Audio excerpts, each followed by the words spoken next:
Okay, so our lecture today is Pranayama. And Pranayama is, which limb of yoga is Pranayama? Anyone remember? What number limb?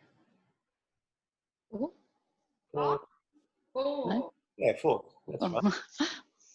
right. Yeah, the fourth limb. Mm. So after asana and prior to pratyahara,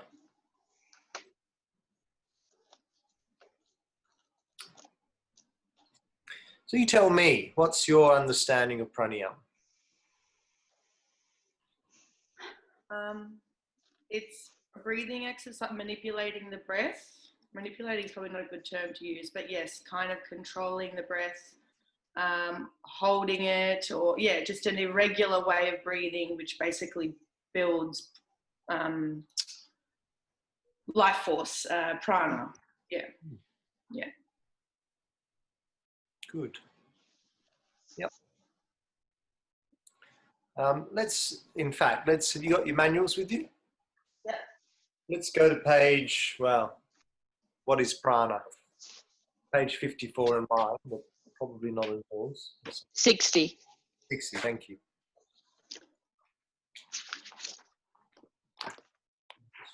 Read through what the manual says about what is prana. So, prana is in everything. It's what gives the formless form. When the breath wanders, the mind also is unsteady. Hatha Yoga Pradipika. When the breath is made conscious, decay stops and reverses. Pranayama teaches the aspirant to regulate his breathing and thereby control his mind. The Vedic texts state that all living entities are sustained by life-giving force called prana. Prana has many depths of meaning, from the breath, the Holy Spirit, the soul, the electricity to the energy of consciousness. Prana is the basic life force. It's the master form of all energy, working on the level of mind, life, and body. The universe is a manifestation of prana, which is the original creative power. Definition of prana: primal life force, the subtle energy of air, master force and guiding intelligence behind all psychophysical processes, responsible for coordination of breath, senses, mind, and consciousness. Prana is the universal life force, also mentioned as vital force, all cosmic energy, permeating the universe on all levels. Indologist George Furstein explains the Chinese call it qi, the Polynesians mana, the American Indians orenda, and the ancient Germans od. It is an all-pervasive organic energy. In living beings, this universal energy is considered responsible for all bodily functions through 5 types of prana collectively. Known as the 5 vayus, Ayurveda and Tibetan medicine all describe prana vayu as the basic vayu from which all the other vayus arise.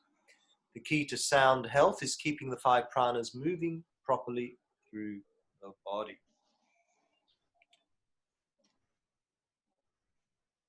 Wow, hey? Mm. Pretty important stuff, huh? From what that says. So basically, from that perspective of source consciousness, of that non-dual reality, which we sometimes call Brahman. Brahman essentially breathes the world, the manifest world, into being, and his breath is prana, is the life force energy that then has a quality of Shakti as well. Shakti is this creative power, this creative force that then moves through and creates all of life. So it's our connection to our life force. It's the life force that moves through us and all living things.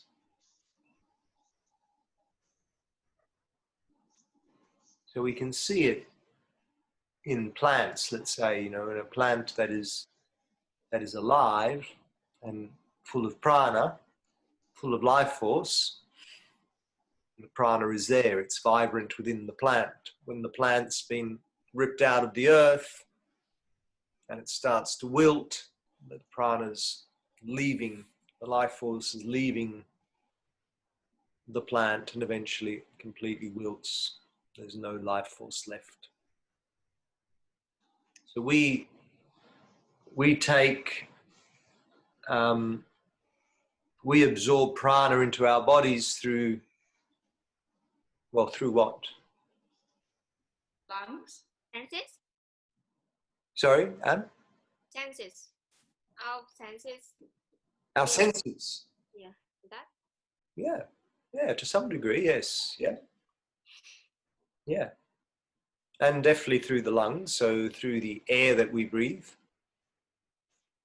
I mean, essentially, what keeps us alive? The air that we breathe is the main thing, the oxygen, but also the food that we eat and the water that we drink. So water, foods, all got prana in it. Although, saying that, from what I said before, there is food that is filled with prana and then food that doesn't have much prana at all. And we know that if we eat, if we were just to eat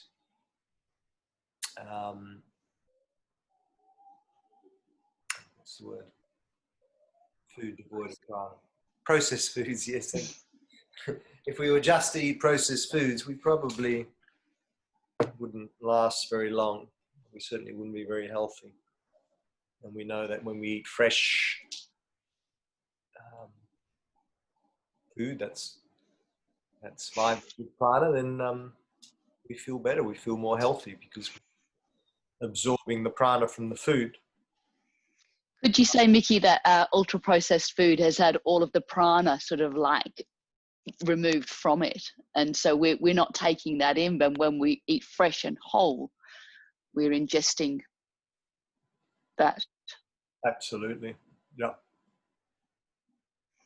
So I mean, luckily it's not our only source. I mean, it is an important source of prana, but really our main source is the air that we breathe, because we know we can live without food for some time. There's stories of some yogis or whatever that don't even eat food, breatharians or whatever. Same with water. We can live without water for some time. But yeah, without the breath, without a breath of air, we can only live for a couple of minutes. So the air that we breathe is our most important source of prana, source of life force. Which is why pranayama becomes this important practice. So pranayama, the word prana means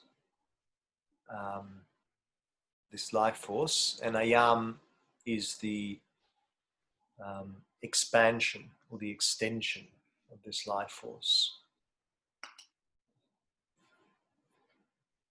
And so through these practices of breath work, essentially breath work, we create pranayama.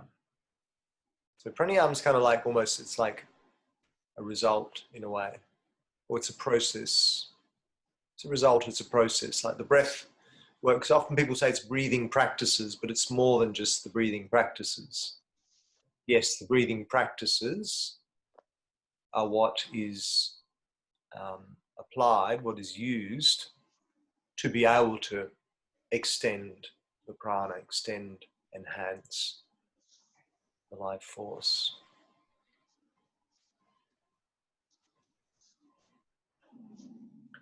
So, so the use of these practices can create a more vibrant life force within us.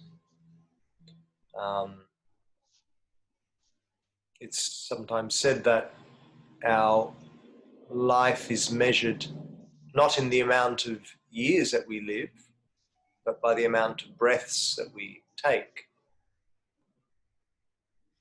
So the idea is to be deepening the breath, to be lengthening the breath, to breathe slower, to take less breaths each day. And then that'll, in turn, give us a longer life. And this is something that the yogis has observed in nature, looking at animals that breathe fast and animals that breathe slow. So the slower breathing animals, the elephants, the turtles, these animals that breathe slow live much longer, live 100 years or so. Whereas the animals that breathe fast, the dogs, the cats, they don't live very long. Yeah, the rabbits.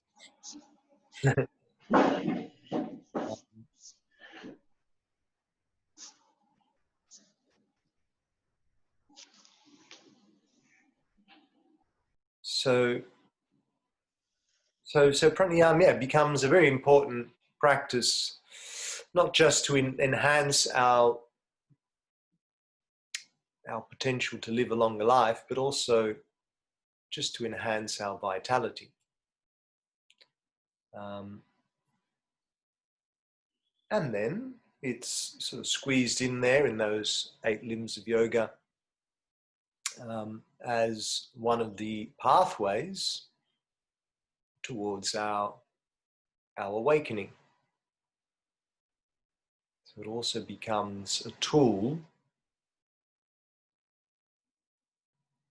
towards our awakening process, particularly when we talk about the Kundalini awakening.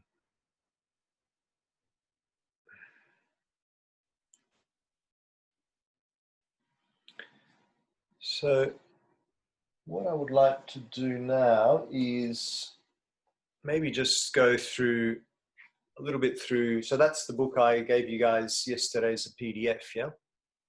And I'll bring it up on my screen and we'll do the share screen so we can read a couple of pages from here. So yeah, another great book, just I'm always going to be every lecture I'll probably tell you, oh, you should get this book as well, and this one too.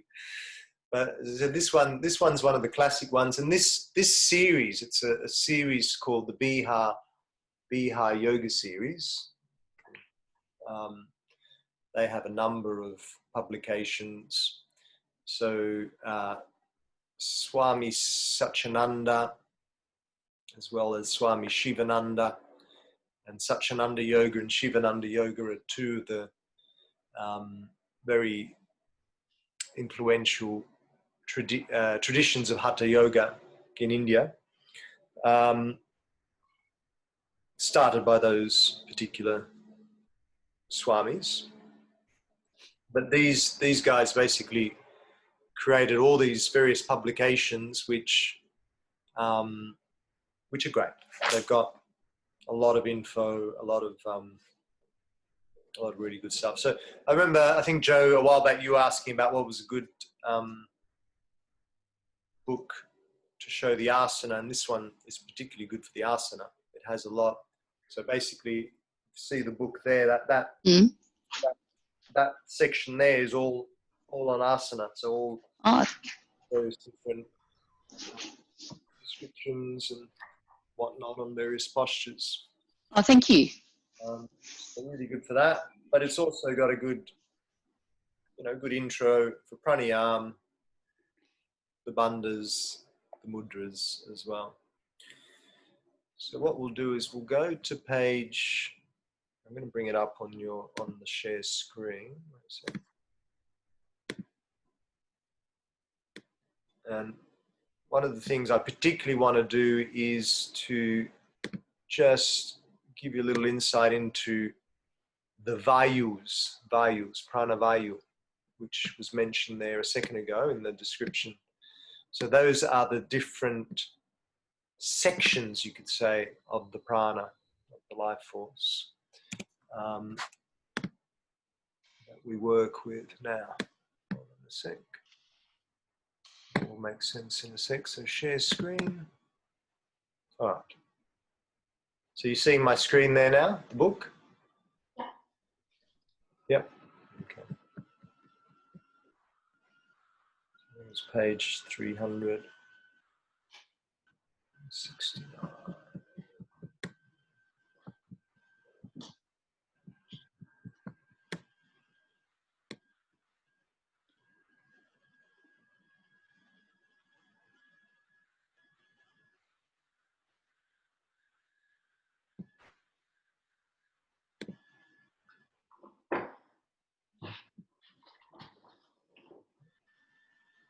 Looks like an easy version.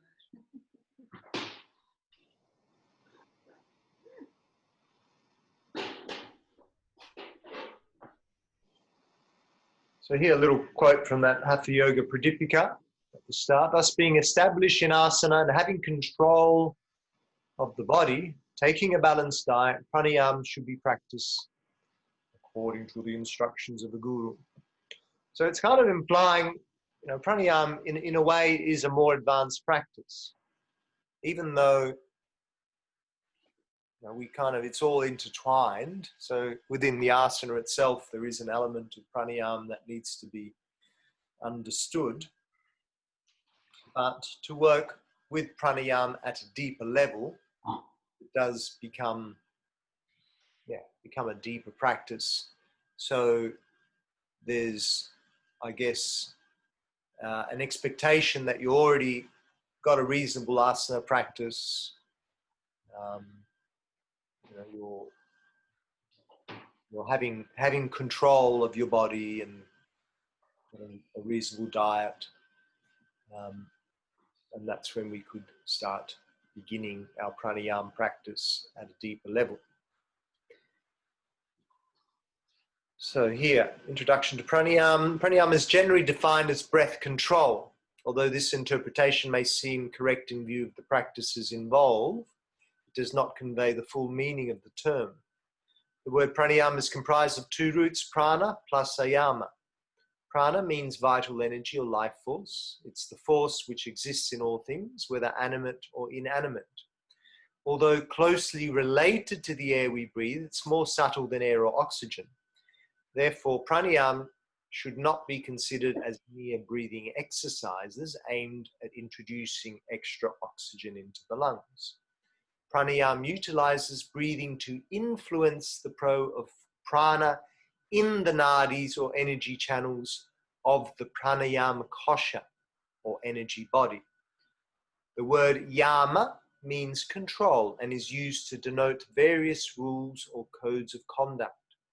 However, this is not the word which is joined to prana to form pranayama. The correct word is ayama, which has far more implications. Ayama is defined as extension or expansion. Thus, the word pranayama means extension or expansion of the dimension of prana. The techniques of pranayama provide the method whereby the life force can be activated and regulated in order to go beyond one's normal boundaries or limitations and attain a higher state of vibratory energy and awareness. Do we all get that? Is there anything you want to ask about any of that?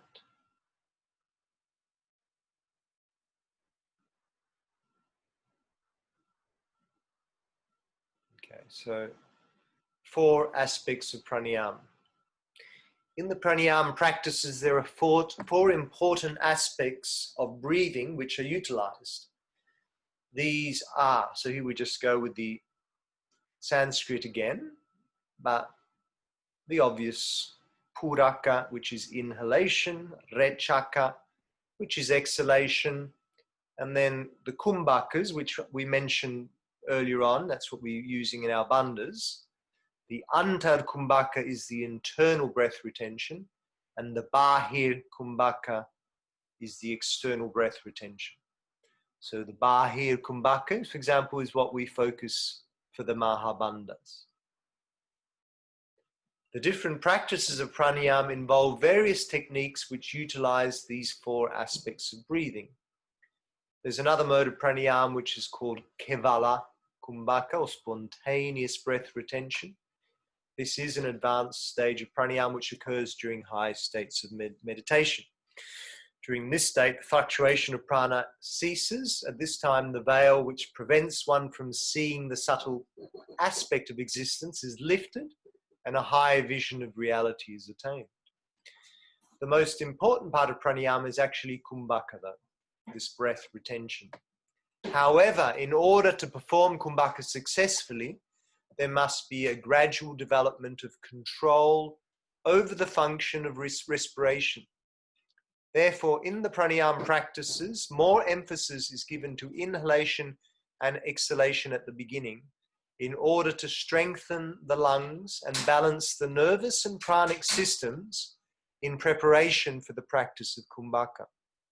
These initial practices influence the flow of prana in the nadis, purifying, regulating, and activating them, thereby inducing physical and mental stability.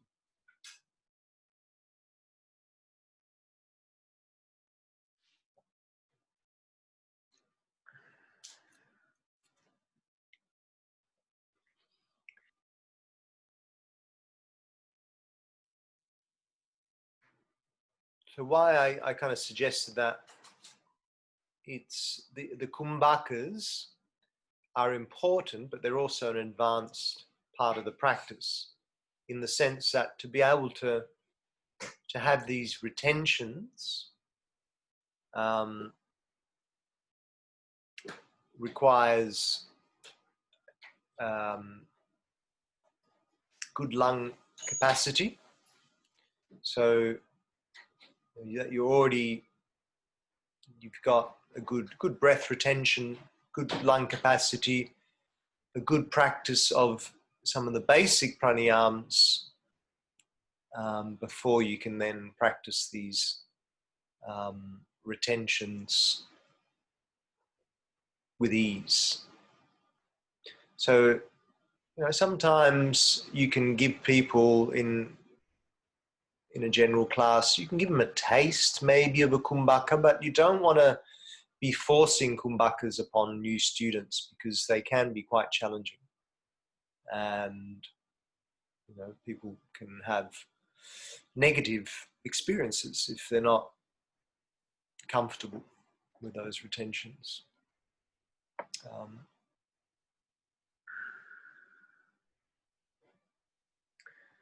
So, with the breath retention, when you hold the breath, usually in class we do it, from 7 to 10 seconds, 10 being like quite a lot. What would be, like, if somebody was advanced in this practice, how long would they hold that breath for? Like a minute and a half. Yeah, I mean, it just depends. It could be really long. So that's when we get to this kevala kumbhaka, this spontaneous breath retention, when you're in a really deep state of pranayama, and then maybe that coming into your meditation. Yogis can hold their breath for minutes, several minutes. Okay, I've done like the Wim Hof breathing. I've just tried it at home. And after that cycle, you don't even have to like try and retain, like it's an external breath retention, I think, and you don't even have to try, it just happens naturally. Would that still be a retention if it's not controlled? Yeah, I mean, that's where it becomes that kevala kumbhaka, that spontaneous breath retention. Yeah. Yeah. Yeah, so Wim Hof, I mean, I know a bit about Wim Hof. I've never actually done his course, but a little bit.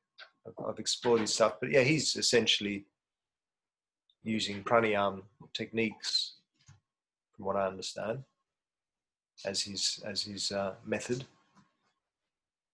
So that's what it means by spontaneous. So it just happens kind of naturally. Mm. Got it. Thanks. Yep.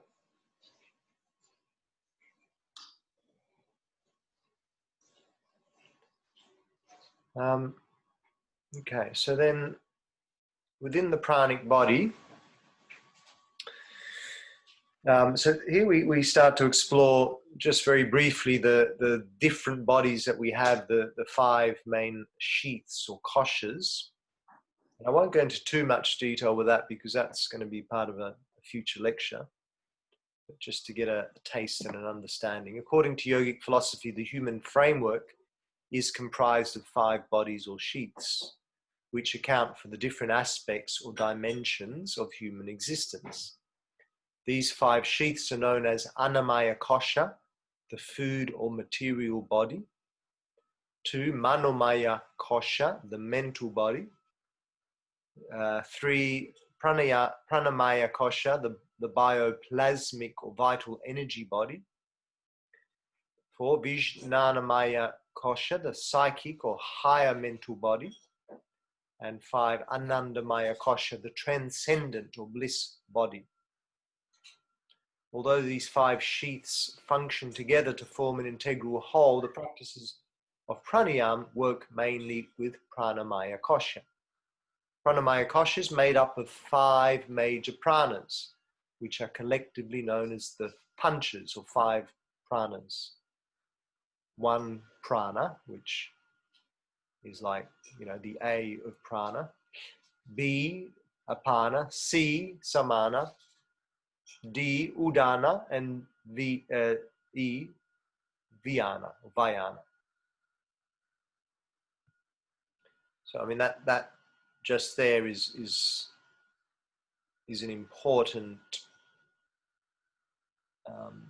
concept for us to grasp. So we will, as I said, address all of this again, particularly as far as these sheaths go. But the idea is that we are made of these 5 different dimensions, 5 different aspects, which can be seen as 5 different bodies.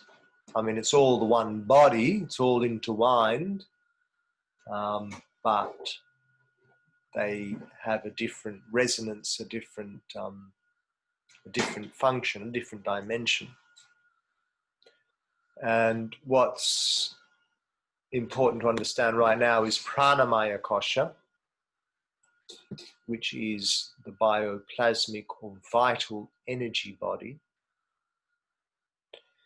So this is the body that comprises all the energy pathways.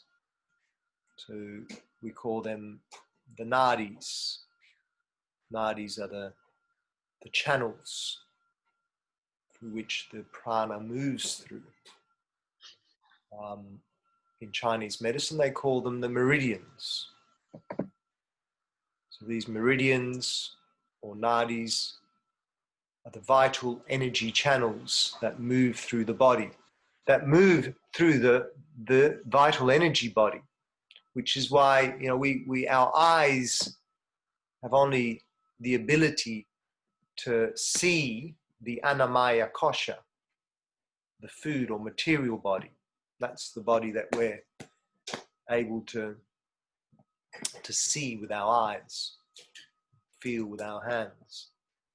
these other bodies are subtler in their essence, so it requires a little more than just our physical senses to be able to understand them and see them. But the Pranamaya Kosha is that it's like the blueprint to the Annamaya Kosha. You know what a blueprint is? Like when a blueprint, when they make like a plan for a house, a blueprint of where the electricity is going to run through, or where the foundations are going to be set, or whatnot. You know, the Pranamaya Kosha is like that. It's the underlying energy blueprint for the rest of who we are. So it's pretty damn important, this Pranamaya Kosha. And most alternative sort of therapies understand this, and they work with this blueprint. So Chinese medicine is your perfect example. You know, when you're working with your acupuncture, you're placing the needles along certain, certain pressure points which align with these channels, these vital energy channels. So to stimulate where there might be a blockage. So the Chinese medicine doctor would say that your disease, your whatever, you're coming to see him with, if you've got, say, like a, I don't know, whatever it might be, a heart issue, a lung issue, whatever it might be, is not, the physical manifestation, or let's say it's something, some hives on the skin or whatever. The physical manifestation is just the outcome of the blockage within the Pranamaya Kosha, within the vital energy body. So if there's the energy is not flowing well within our vital energy body, then the outcome is an issue, whether it's a physical ailment or mental ailment, whatever it might be. It doesn't always necessarily reflect in the Annamaya Kosha. It could reflect in the Manomaya Kosha, something, a mental problem, psychological problem, whatever. But to keep this Pranamaya Kosha healthy, this is the essence of pranayam, the pranayam practice. We don't have to do pranayam to keep the pranamaya kosha healthy. As long as you're, to some degree, you need to. If you don't have a good rhythm of your breath, if you're breathing very shallowly all the time, let's say, then undoubtedly it will result in some kind of disease or imbalance.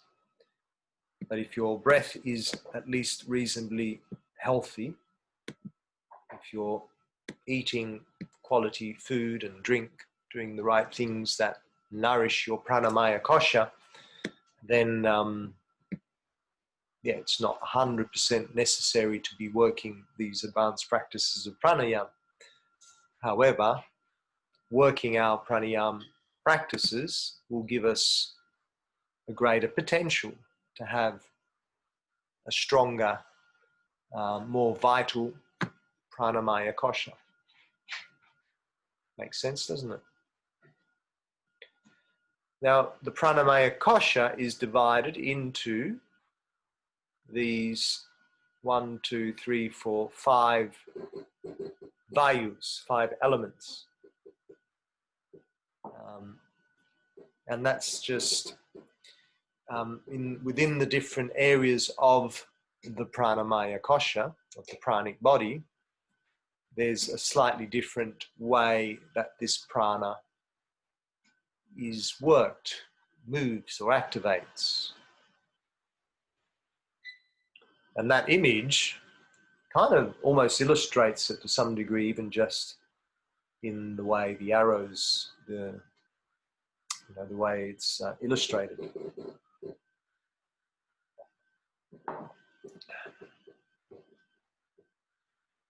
So prana in this context is not referred to cosmic prana, but rather to just one flow of energy governing the thoracic. So here we're going to start breaking these down. So the first one, prana, which is here. See, you can see my mouse, yeah? Mm-hmm. So this is the prana. The prana, this is sometimes confusing. They probably should have used another term, because prana in this instance isn't referring to prana in the greater aspect, but prana as an element, as a vayu of prana. So prana itself is broken up into these 5 aspects within the pranic body, these 5 vayus, they're called. So this first one, prana vayu, not referring to cosmic prana, but rather just one flow of energy governing the thoracic area between the larynx and the top of the diaphragm. It's associated with the heart and organs of respiration. Heart and organs of respiration, the lungs, together with the muscles and nerves that activate them. It's the force by which the breath is drawn inside. So basically, the act of breathing draws in the prana, and the prana vayu, as an aspect within our pranic body, is creating that force, to be able to draw the prana in, draw the breath in, which holds the prana. So the prana vayu is essentially the action of drawing in the prana. Then we have apana, governs the abdomen. So apana is this one here. So it's the lower area.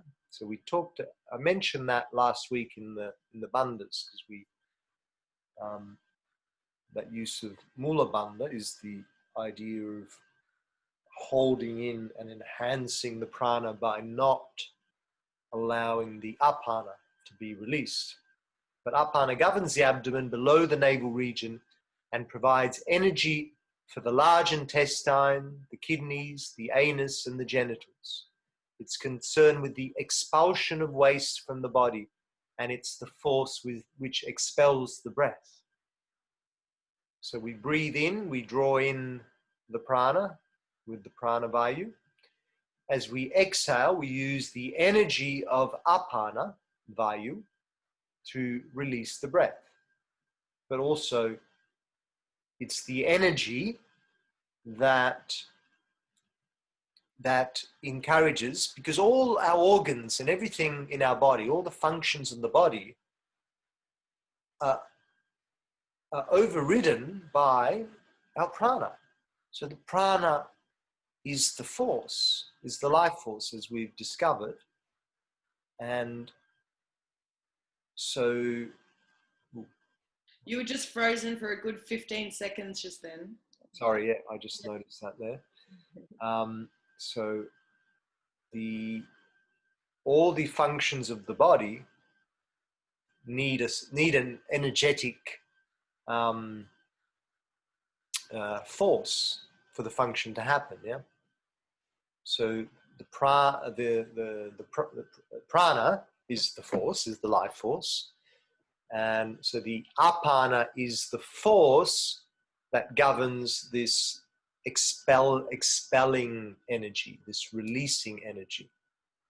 And our kidneys, our large intestine, the anus, the genitals, these are all organs of the body that release, whether it's release our waste products, or mostly our waste products.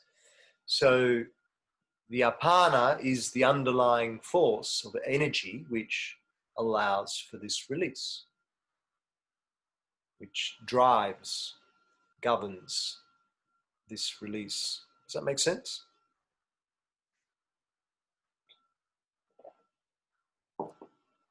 So it's the energy of release. And it's also the energy that helps to exhale the breath. So the inhale is the prana vayu, drawing the energy in, and the exhale is the apana vayu. So these first two are probably the most important ones to understand, because they draw the breath in, they draw the energy in, and they expel the energy. They release the energy out. Samana is located between the heart and the navel. So samana is this area here. So between the heart and the navel. So really what we got there, we got the stomach. We got some of our digestive organs in there. Samana, it activates and controls the digestive system, the liver, the intestines, the pancreas and stomach, and their secretions. So samana is responsible for transformation. On a physical level, this relates to the assimilation and distribution of nutrients. On an evolutionary level, it relates to kundalini and expansion of consciousness. So this is where that idea of digestive fire comes in. So not only, it's the energy that obviously is going to draw on the nutrients from the food that we eat. So that energy to draw on those nutrients is the samana energy. So to assimilate and distribute these nutrients. So it's often called this digestive fire. We saw that image last week also in the bandhas when we work with our Uddiyana bandha. It's stimulating that area, stimulating that digestive fire area. And then Udana governs the neck and head, activating all the sensory receptors such as the eyes, tongue, nose, and ears. Udana also harmonizes and activates the limbs and all their associated muscles, ligaments, nerves, and joints. It's responsible for the erect posture of the body, sensory awareness, and the ability to respond to the outside world. So Udana is the legs, it's the limbs, and it's the head. It's where all the senses come into place, the sense organs. So it's the energy that allows the connection of the sense organs and just the ligaments and the nerves, the joints, the limbs, essentially. And then Vayana pervades the whole body, regulating and controlling all movement and coordinating the other pranas.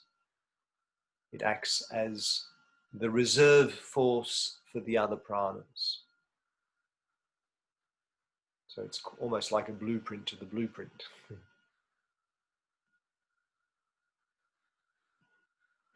Now, there are 5 other vayus as well.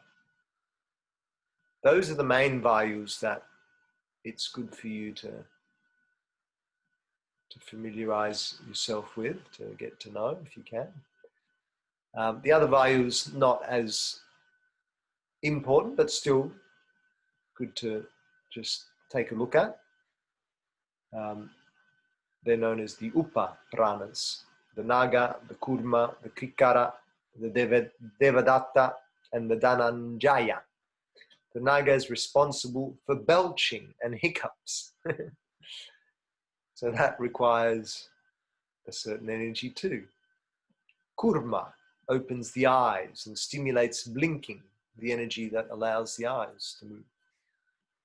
Krikara generates hunger, thirst, sneezing and coughing. Devadatta induces sleep and yawning. Dhananjaya lingers after death, and upon its departure, it's the energy that decays and decomposition of the body begins to happen.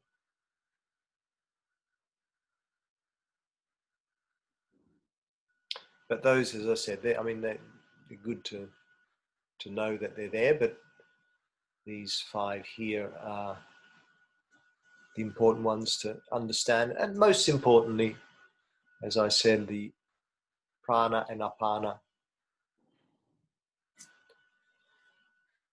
Any questions so far? Yes, Mickey, can I just clarify the vayu? So I was just looking in the text. Are you referring the vayu to prana? Can you just explain that a little bit more? Sure. So the vayus are the elements of the pranamaya kosha. So the koshas are the bodies or the sheaths, and the pranamaya kosha is the kosha, the particular kosha which relates to prana, the bioplasmic or vital energy body. It is a little bit confusing at first, and particularly I think the fact that prana here is a vayu, but it's also prana from that greater cosmic sense of prana. So if it was me naming these, I probably wouldn't have called this prana. I would have called it something else, just to make it easier, yeah? Because then we sometimes get that mixed up, prana vayu and prana as an overall life force. So basically you've got this prana, this overall life force that we draw into our body predominantly through the breath. And it's the blueprint of the body that is regulating, that's working this prana. And this blueprint of the body is the pranamaya kosha. And the pranamaya kosha has these 5 different vayus, which are the 5 different elements of how it regulates that overall cosmic prana life force. And that is the pranavayu, the apana vayu, udana, samana, and vyana. Mickey, how do you spell the vayu things? Vayu. Eayu. Okay, thanks.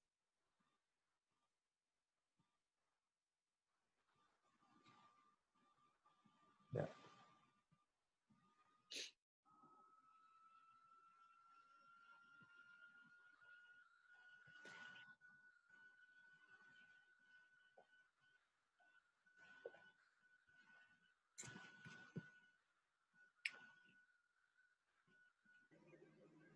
All right, so welcome back, everybody. Are you in bed, Mickey? I am, yes. In bed? I've been kicked out of the lounge room because Kadia needs to teach class. Oh, yeah. Yeah, she was teaching at Summer Healing Studio, but now she's not allowed to be there. So Oh, so no one's allowed to be there to teach the classes? Yeah. Why? Because of the new restrictions. Oh. Because it's more than 5 kilometers. That's part of it, yeah, but also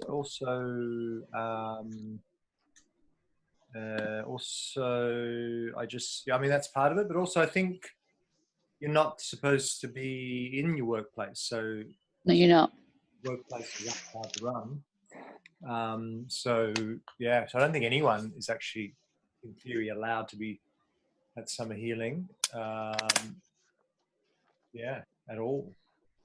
Amy could be if she says she's living there, and she might actually just do that. Just got everything. sorry. It's got everything there: the toilets, the Yeah, showers. exactly. She's done it before. She said spent time there before. Yeah, gosh, we're in strange times. We really are. Yeah. Unprecedented. Okay. So, Carolina, just so you know, we've started exploring our pranayama lecture, and we'll continue with that. We might, maybe we'll have a little break at some point and get you to teach your little sequence, but maybe not right now because we've all just had lunch. And I think we'll just get back into exploring our pranayama for now. Okay. Where are you? The book, the big book? Yeah, we're kind of not fully going through that. So don't worry about that for now. Okay. I mean, we may explore a little bit more of it. We're lucky that we have 2 lectures on pranayama, which I'm very glad, because I think 1 lecture is definitely not enough to explore this very important subject. So yeah, we've got a couple of lectures. We've got another one a bit later on. Okay. What I'm going to do now is I've got another little publication.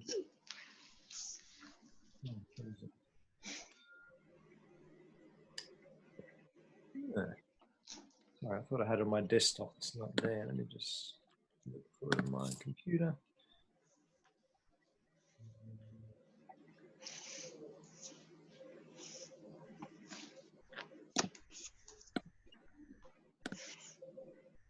There it is. Okay, just gonna browse through this a little bit, because this is a little publication that I made a little while back on pranayama, and I'll send this to you guys afterwards. So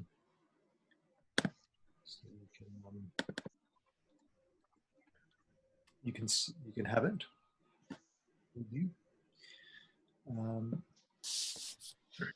Pranayama, the breath of life. So as we know, pranayama, prana is the life force. Ayam is a word that means. Well, interesting, in that book there, it said the aspect yama means control, but ayama means more like expansion or extension. Pranayama utilizes breathing to influence the flow of prana in the nadis, meridians, energy channels of the body. So yeah, this is a little thing that I wrote, which just kind of lists, I think, some of the important things to understand about pranayama. You'll get this, so you can take notes if you want. Send this to you anyway. We take in the greatest and most regular amount of prana through our breath, thus breathing techniques are used as pranayama. We absorb prana through food and water. Vitality is achieved when larger amounts, quality, and density of prana are contained in the body. Physical and mental ailments occur when prana is lacking. Quality of breath can influence the state of mind and vice versa. Prana and consciousness, purusa, as a word that also indicates consciousness in Sanskrit, are close friends. So a yogi is one whose prana is all within his body. There's the yogi there. So full of prana that he can actually kind of float a bit, floating off the ground in his meditation posture. That's said to be true, isn't it? Like if you have so much prana that you can actually levitate. Well, levitation is one of the siddhis, yes. Yeah. So it is. Have you ever seen that? yourself with No, your eyes? no. Huh? Uh, I have seen levitation once, but it was at a circus. Oh wow. But it was really freaky actually. It was in India, and it was in Pushkar at the camel fair in Pushkar out in the desert, and they had this circus, and this guy made this person levitate. The magician made the woman levitate or whatever. But it was really weird. Like I could not see, and it was very B grade circus. It was all so cheesy, the whole thing, that I could not see where the strings were, how it was possibly possible that they were doing that. I still think it was most likely a trick, but who knows? Maybe they were actually levitating. So pranayama focuses attention on the breath and prepares us for the stillness of meditation. So that's another really important point, is pranayama as a preparation or as a tool, in effect, for our meditation, which is also why, in a way, it's ranked in that certain place within the yoga, the 8 limbs of yoga. For me personally, that is my practice. I like to practice pranayama and then drop into my meditation after having practiced my pranayama, because not only is it working, I mean, it's working to enhance our prana, but it's also helping to then in some way still or start to slow down the fluctuations of the mind. So it is a beautiful prelude to your meditation. If you work a long, deep practice of pranayama, you essentially can become pranically intoxicated. So we all have experienced various forms of intoxication, I'm sure, but nothing quite like the pranic intoxication. So it's an intoxication which is a bit subtler than, let's say, smashing down 2 liters of vodka. But nonetheless, a really powerful intoxication. I find personally that I do actually get quite high on practicing pranayama, and that intoxication is essentially an opportunity to calm the mind. It just creates this beautiful fluffy cloud sort of state in my head that the all the busyness of the mind subsides,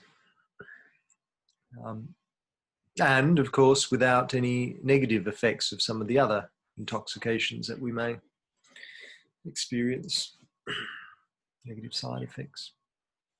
So the mind influences the breath. If we have an excited or agitated mind, we have quick, shallow breaths. And if we have a relaxed state of mind, we have deeper breaths. When agitated, one disperses their prana outside of the body. They do not retain it. Pranayama teaches us to reduce the amount of prana outside of the body. Vital elements in the air that carries prana is not oxygen, but the negative ions, which cause a negative charge equivalent to 1 electron. So that's an interesting thing to just consider from that scientific point of view. The balance of these electrons and protons create these ions. And the positive ions essentially are the ions that are not beneficial to us, and the negative ions within the within the air that we breathe, within the oxygen, are the beneficial ones.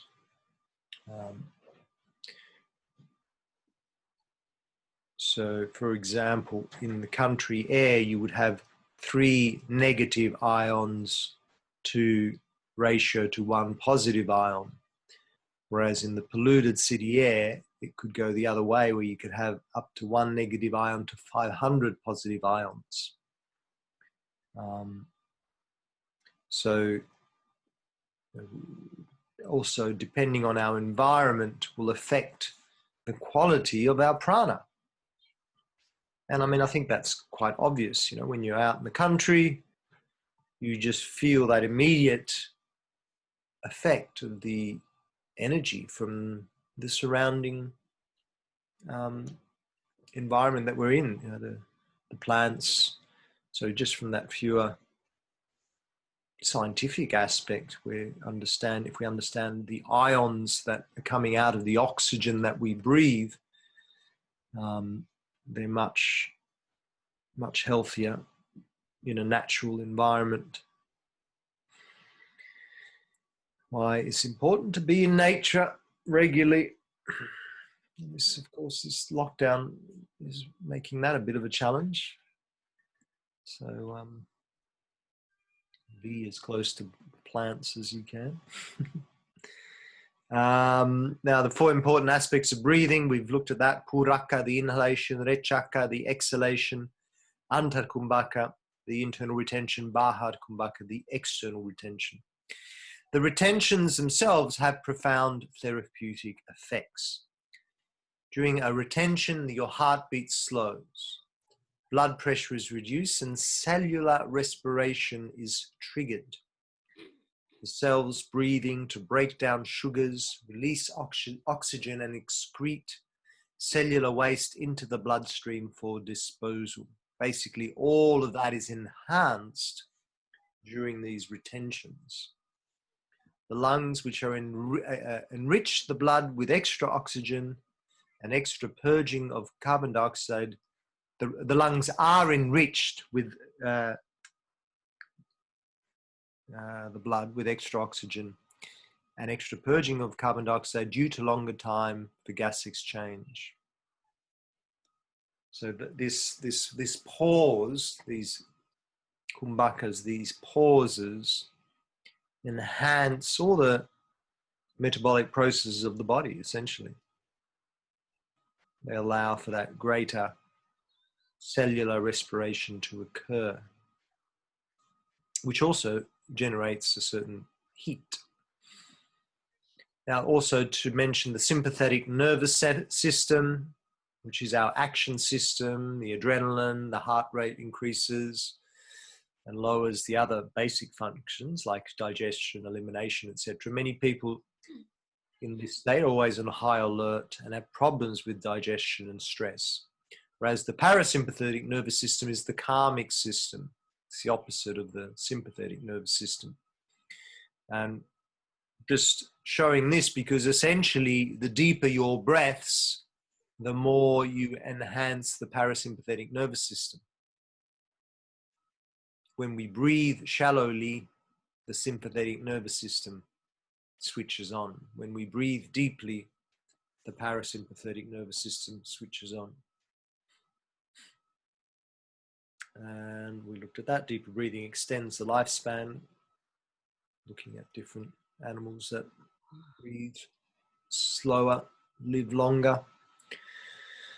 And kumbhaka, the retentions, establish control over the flow of prana, calming the mind and controlling the thought process. Once the mind is stilled and prana flows freely through the nadis and chakras, then the higher levels of spiritual experience can be achieved. So does that all make sense, all those kind of points?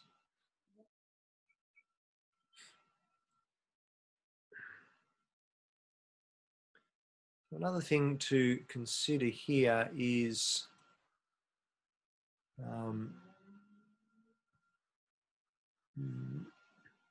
so this little booklet that I've got here, I'll just go into this for in a sec, but then it goes through pranayama posture, that's me there, talks a little bit about the mudras, and then I give a description of a lot of the main pranayams, ujjayi, Fire breath, Bhastrika, Viloma, Nadi Shodhana, Anuloma, and then there's a section on the bandhas there as well.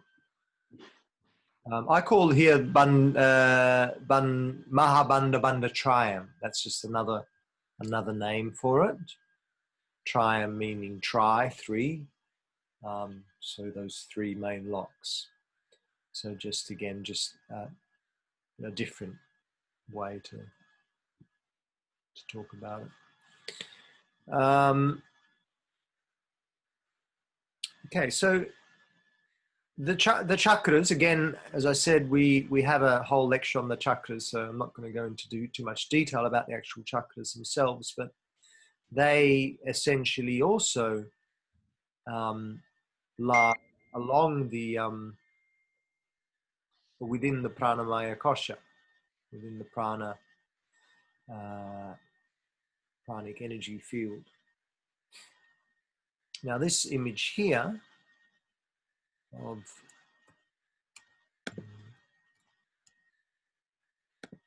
this guy, this is an image which you've probably seen, and this is a good image to understand how we've got our energy, our main energy centers, our chakras, along those 7 main spots. And then we've got running through the center is the Shushumna Nadi, that main Shushumna nerve channel. That's the channel of fire, also known as the channel of fire. Known as the channel of fire because it can, it's the channel through where the fire of the Kundalini energy rises through there. So Kundalini, there at the base there, at the like a serpent coiled in the base chakra, and when it awakens, it rises up through the central channel. Now, what we also have here are these other 2 serpents, which are the other 2 main channels, main nadis, which are called Pingala and Ida. Ida and Pingala. So it also says here, related to the opening of the 3rd eye.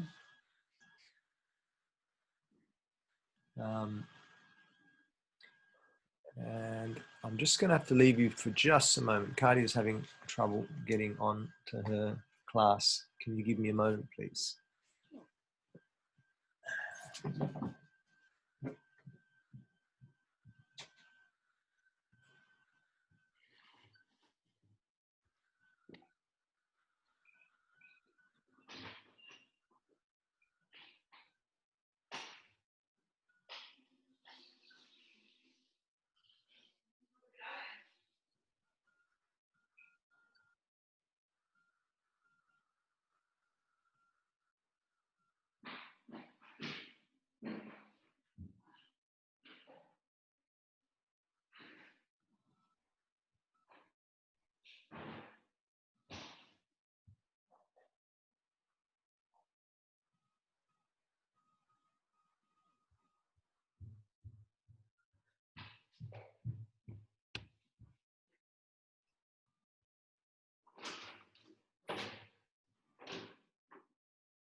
Sorry, back again.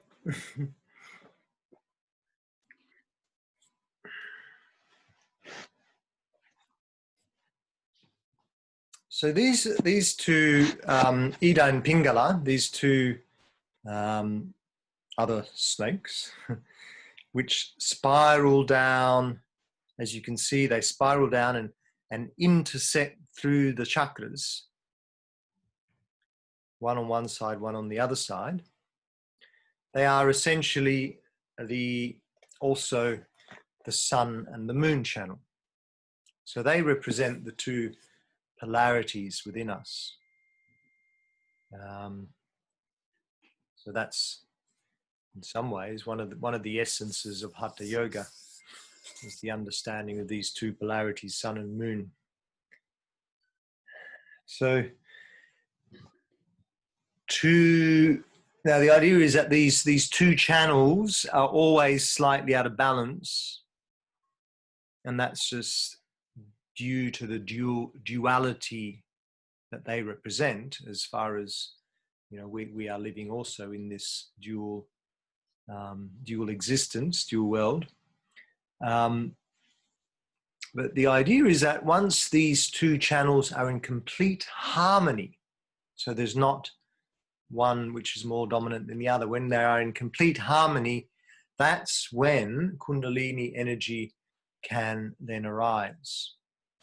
So it's like we need to actually harness those two channels first to be able to awaken to those deeper states of Kundalini power.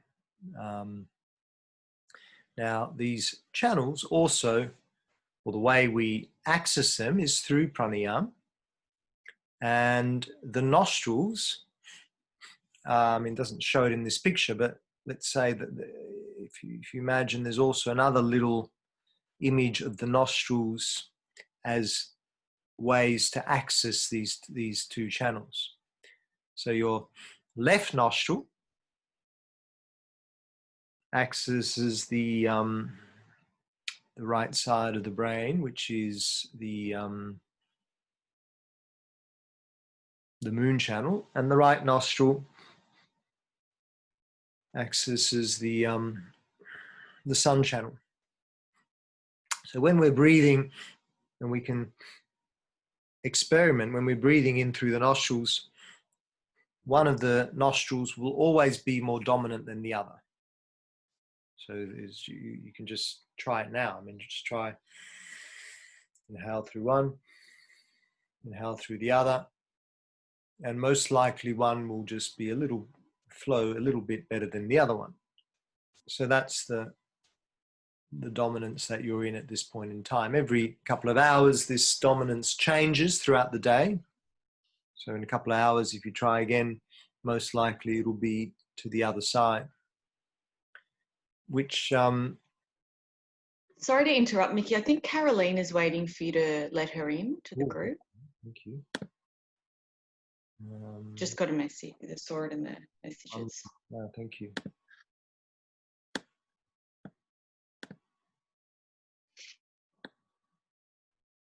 Get that there.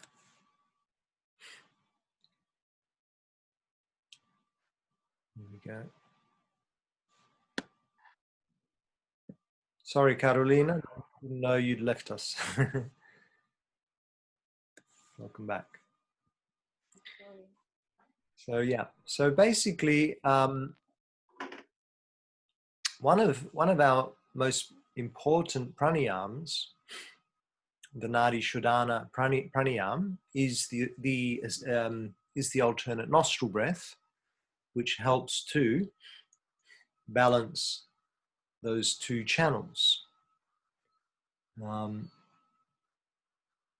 which for all sorts of things becomes really, really important. So just to, the left and the right, the left nostril affects the right side of the brain, and the right nostril reflects the left side of the brain. So stimulates the two sides of the brain, which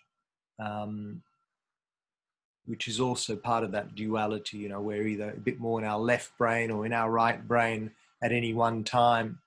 So working this practice can help to equalize the brain functions. So bring our brain hemispheres into balance. So it's essentially, it's a balancing technique. Now it's called Nadi Shodhana or Nadi Shodhana. So Nadi is the channels, and Shodhana means purifying. So really, at that deeper level, that's what we're doing. We're purifying these channels through this balancing of left and right nostril breathing.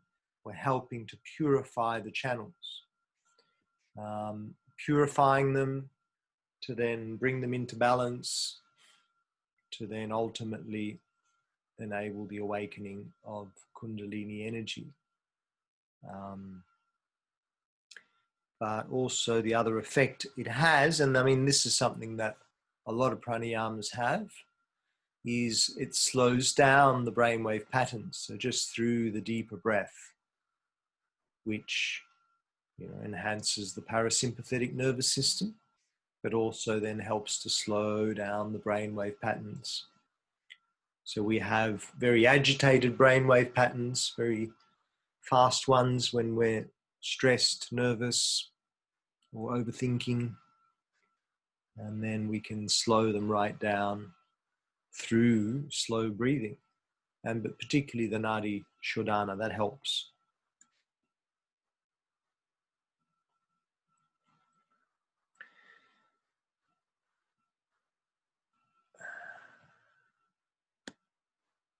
Okay, so we're going to stop the share.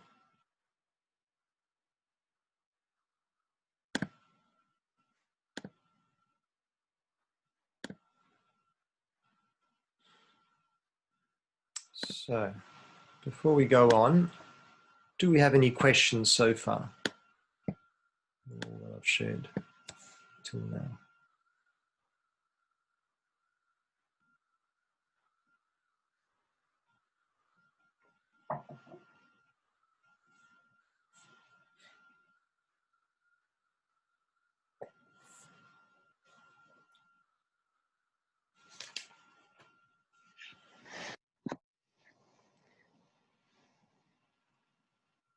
So in that case, what we'll do now is we'll start exploring some of these pranayamas. And I think most of them you will know. If we go to page 56 on my one, maybe 60 or something on yours, I'm not sure,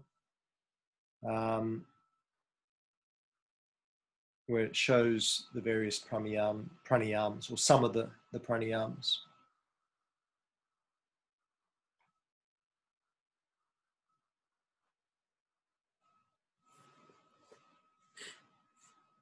We all got that? Now, we've got 1, 2, 3, 4, 5. We've got about 10 or 11 pranayamas listed there. But I don't want to explore them all today. As I said, we've got another lecture. You don't want to overwhelm yourself with techniques and rhythms. But let's focus on a few main ones, a few important ones that are good to master first, and then we can move on to some of the other ones. So the first one is the top one, Dirgha Pranayam, or also known as the full yogic breath. So full yoga breathing is really the most relaxing breath that you can do. It's a way to essentially relax. So it's not something that you would necessarily do, let's say, I mean, you could do it at the beginning of an asana class. You probably wouldn't do it in the middle of an asana class, but you might well like to do it at the end of an asana class as part of your shavasana. Full yogic breathing is the idea that we are completely relaxed in our rhythm of breath. So really nice to do lying down. I mean, it can be done sitting up as well, but lying down is where it's king. Now, for full yogic breathing, we need to understand that there's three, it's called a three-part breath. So 3 sections to work with. So one is the abdominal part of the breath, so breathing into your stomach. So that's your first area. So it's, and you know, you can work with these aspects on their own as practices on their own. So these are actual breathing pranayama techniques. So abdominal breathing, yeah, just breathing into the belly. So while you're sitting there, just place your hands on your belly and take some deep belly breaths. So with your inhale, you want to feel the belly expand, and with your exhale, you want to feel it soften, contract.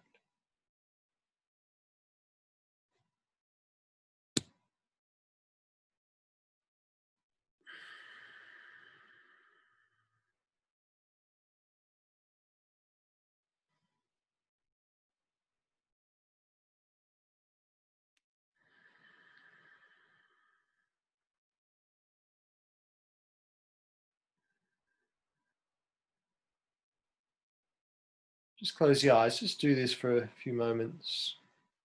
Eyes closed, deep belly breaths.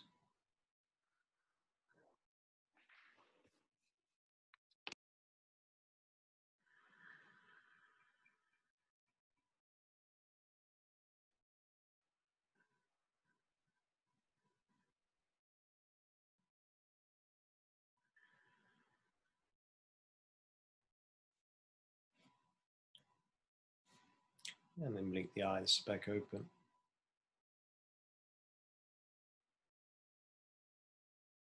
So already everyone looking a bit more relaxed. Yeah, sleepy. It's a relaxing breath. But as I said, that's just kind of like a third of the full yoga breath. It's probably the most important part, because what often happens out there when you're, particularly if you're stressed, if you're anxious, we tend to hold down there. You know, we've got a lot of our negative emotions that we hold at the solar plexus, particularly our fear and our anxiety. It's all held there in the solar plexus, you know, that feeling of butterflies in the belly when we're nervous and we're tense. That's where we hold the fear. So if we're living fearfully, we're often not breathing abdominal breaths. We're breathing up here, you know, we're hunched. You're breathing up in your collarbones. You're breathing fast, you're not breathing deep. And, you know, just try that for a moment. Hunch your shoulders, draw your belly in. Take a few really, you know, quick breaths. You already start to feel a bit jittery, don't you, from breathing like that? And you know, a lot of people out there who are breathing like this all the time. That's just their normal rhythm. People who are living in fear and anxiety, that's the way they breathe. The survival mode. Survival. Yeah. Survival mode. Survival mode. Yeah. So they're the people we need to tell, oh, just relax your shoulders, take some deep breaths into your belly. And then what happens, as soon as you breathe into the belly, we activate. So the parasympathetic nervous system is connected to the autonomic nervous system, which is a bunch of nerves which run down the front of the body. So one of the main ones is called the vagus nerve, which runs down the front of the body and in through the belly. And essentially these nerves need to be stretched somewhat to be activated to be able to switch on the parasympathetic nervous system, which is what makes us then relax. It takes away the stress hormones. Now, it's not to say that those stress hormones are there for a reason, our adrenaline and whatnot. These hormones that create stress, but they have a function, they have a purpose. I think we read before somewhere it also helps to eliminate. It helps to eliminate all the eliminatory stuff. So it's the idea that, you know, if you're in a place of danger, and it's, you know, back in ancient times when we were, you know, out there in the elements, and, you know, primitive man's got the dinosaur coming to get him. He's got to, whoa, shit, I got to run as fast as I can. So he needs this incredible boost of energy, boost of stress, essentially, in the body, which just helps, eliminates. You probably shit himself, you know, this the idea of like, oh, I shat myself because I was so scared. But that's an actual thing, you know. Anything that's in there at the moment that's needs to be processed, we don't have time for that. Let's get rid of that, because right now we just got to use all the energy we have to run. And that's where, you know, the adrenaline comes in, you know, whoo, you know, full rush, whoa, run as fast as you can. So it has its time and place to be able to connect to the sympathetic nervous system. But certainly when we're living in that all the time, it's not the state that we want to be in on a regular basis. Only when we require it for kind of emergency action sort of stuff. So to activate the parasympathetic nervous system, we need to stretch out those nerves, the vagus nerve in particular, which basically just that deep belly breathing allows to happen. So as soon as you start to breathe deep into the belly, you're activating that parasympathetic nerves, which in turn helps us to relax, which is why you all felt it just before. You're breathing your belly breath, you're feeling relaxed immediately. Nikki, you said to sort of activate the parasympathetic nervous system, you stimulate and stretch the vagus nerve. Is that because you're creating more space and stretching around it? Exactly. Yeah. That's right. Okay, but that's giving you, as I said, like about a third of the benefit of the full yoga breath. So it's beneficial. It can be something that can be practiced on its own. And everyone knows this, whether it's just sort of subconsciously that, yeah, okay, you're stressed. Oh my God, you're stressed. Take some deep breaths, mate. Take some deep breaths. You know, you don't have to do a TT course to understand that. Everyone knows that instinctively. That deep breaths help you relax. But you know, here we're just exploring as to the science behind it a little more. So that's that belly aspect is the most important part, but it's still just a third, or a third in the sense of the areas that we activate, but within the breath, within the full yoga breath itself, it's more than half. So the next part is the thoracic. Thoracic is around your chest. So it's the space around here. So the thoracic breathing is when if you take your hands here, just on the side of the rib cage, is you want to push the hands away with your breath. So you want to expand the rib cage now. Fill up the rib cage with your inhale. There's the thorax. The thorax is where the rib cage is. So it's expanding. So it's essentially, it's like you're expanding the sides of the lungs. And you feel that that's slightly different to the belly breath. The action there.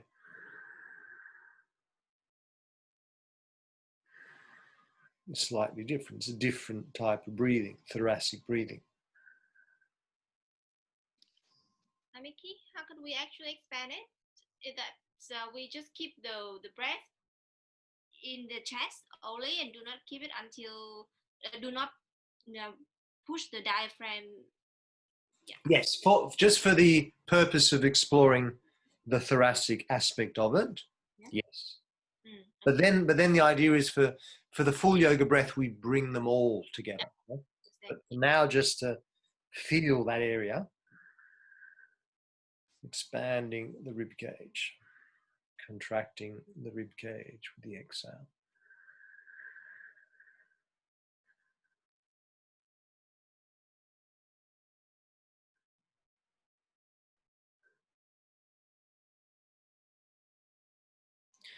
And then the final part is the clavicle breath, clavicle breathing.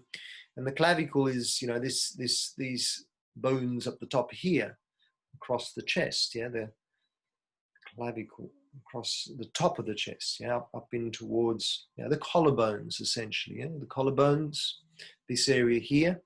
So it's the idea of, again, just placing the hands there and take the breath there. So take the breath into the fingertips.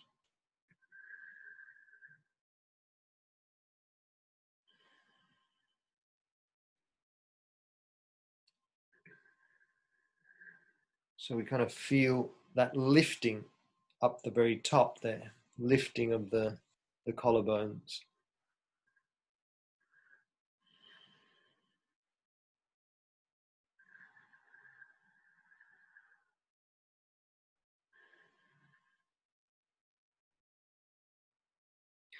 And when you're not using the thoracic and the abdominal and you're just breathing the clavicle breathing, that's what a lot of people are doing when they're stressed, when they're anxious. They're just in there with their breath. You know, they just got a really shallow breath. Just kind of taking in the minimum amount that they can, just bringing it to the top of the lungs, not expanding fully. So now the idea of the full yoga breath is to incorporate all three areas into one big breath. So you breathe into your belly first. Then you expand through the rib cage. And then finally you take it all the way to the clavicle. And then you let it out. So you said this is easier when you're lying down, right? Yeah, so why don't you all lie down and try it? So lie down and I'll guide you. Are we breathing in through the nose and out through the nose? Yes. So no mouth breathing, okay. So lie down, have your hands on your belly so you can feel at least the abdominal part. Now, when we bring it all together as one breath, as one rhythm, then we're going to work to a count of 7. And the first 4 counts is into the belly. So the abdominal part is the most important because that's where you get that full parasympathetic nervous system effect. So we spend a little bit more time within that count of 7. We're going to spend 4 parts of that count in the belly. So it's the most important. The next most important is the thoracic. So we're going to spend 2 counts in the thoracic and then 1 count in the clavicle part. Now, for the purpose of this rhythm, we will follow the same rhythm when we exhale.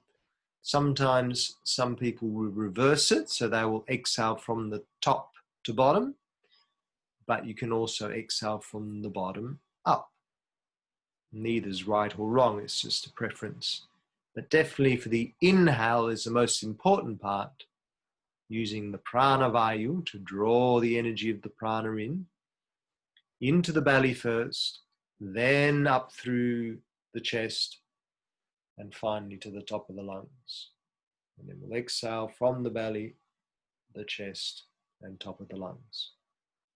So count of 7. Let's see if you can follow with me. Release your current breath. Breathe into your belly. 2, 3, 4. Through the chest and to the top of the lungs. And then exhale. Belly. 2, 3, 4. Chest and clavicle. Inhale, belly. 2, 3, 4. Chest. 6 and 7. Exhale, belly. 2, 3, 4, 5, 6, 7.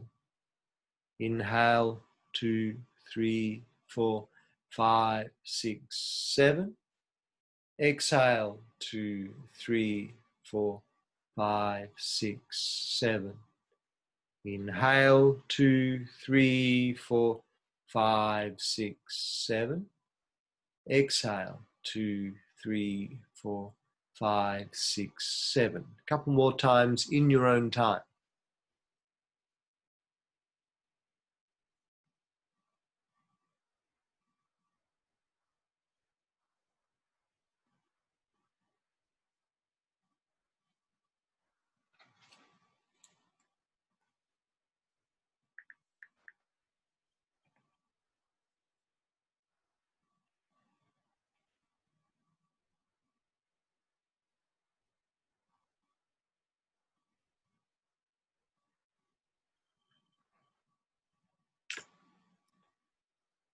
And then releasing the technique. And going to sleep. Coming onto your side and then coming up. Just want to sleep. Yeah, sleep. ร้อนจ้ะ Pretty relaxing, isn't it? Very. Yeah.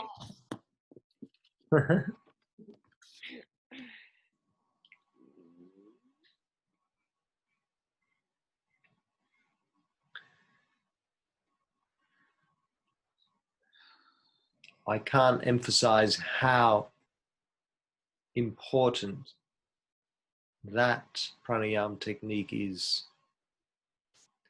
When I often teach, let's say, sometimes I'll just teach a one-off class somewhere, like for a corporate event or just something where they just want you to come in to do one session. What is yoga in one session? Or everyone wants to understand yoga in one session. That is the technique that I will always bring in. It's useless to really go through any crazy headstands or deep back bends and things in a class where people maybe have never done yoga before, or you just got them for one session. What can they take away from yoga in one session? And that is the technique I always like to offer, because I just say, look, we're going to work with this technique, show you an easy technique that you can all do easily, that you can all learn and feel the immediate benefits of this practice. And this is a practice, a technique that will help you de-stress, take away your stress, your anxiety, will help you to relax. And who doesn't need to relax? And so I get people to practice this, and and that's what I'll say. If anything, just take this away from this class. Take this technique away. Don't forget it. This is your one little tool, which is a gold mine. So yeah, that's the full yoga breath in a nutshell. Any questions on full yoga breathing?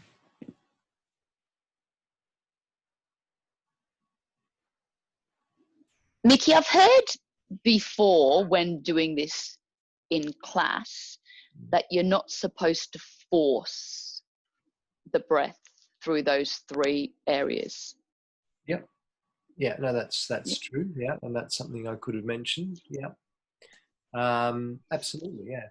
Shouldn't. Because sometimes you feel, just to get it up here sometimes, I don't know, sometimes I feel like I'm exerting a bit too much force.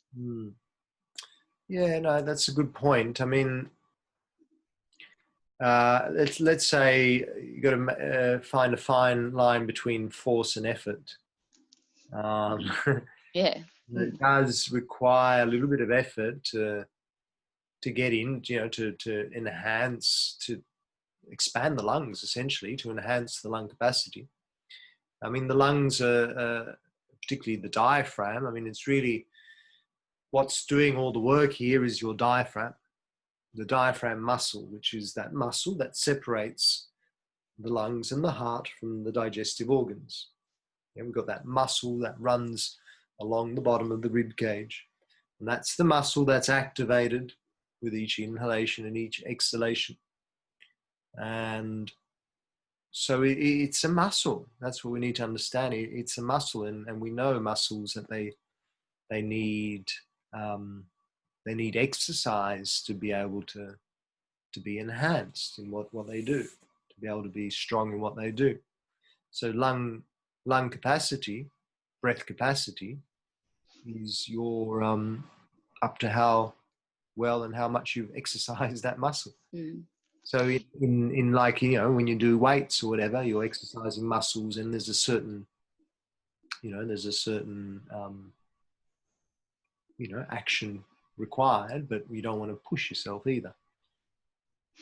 Yeah, it's funny. A couple of times, when I've been to the chiropractor, and obviously sort of correlates with periods of stress. She said she's sitting there manipulating my diaphragms because she's saying, it's a bit contracted. You've been, shallow breathing too much here, and that's going to affect your digestion and everything else. Yep, absolutely. Yeah, I mean, it's crazy how in a way how simple it is, but how we can easily just tend to forget these things, or ignore it, not if you don't understand it conceptually, and you're not exercising that really vital essential muscle. I mean, that's in so many ways your diaphragm muscle is your most important muscle in the body. Most people don't even know what it is. They're more concerned about their biceps and their triceps and their six pack. But that diaphragm muscle is what's going to make you healthier, live longer, be more vital, be more relaxed. Yeah, I've never thought of that before, never said that, but that's probably our most important muscle in the body. Our diaphragm muscle. So yeah, and look, with full yoga breathing, I guess the idea is that you're creating a rhythm that there's a certain a certain action involved in it. It should have a relaxing effect, but there can be that fine line between I am actually working a little bit to get as much breath in as I can to enhance my lung capacity as much as I can. But ultimately, that becomes, well, first of all, the idea is you work this rhythm, let's say, for a set amount of time. So you might say, right, we're going to do 10 full yoga breaths. We're going to lie down and do 10 of these breaths. So that the idea is that after that breath, if you're going to leave people there, so it's often something I'll do as a prelude to your shavasana. So you come to lie down, I'll guide people through a few rounds of full yoga breathing. But then after that, I'll say, well, now just let your breath flow in its natural way. So without having to force. So you've done, I guess, the work to enhance the lung capacity as best you can for those 10 rounds.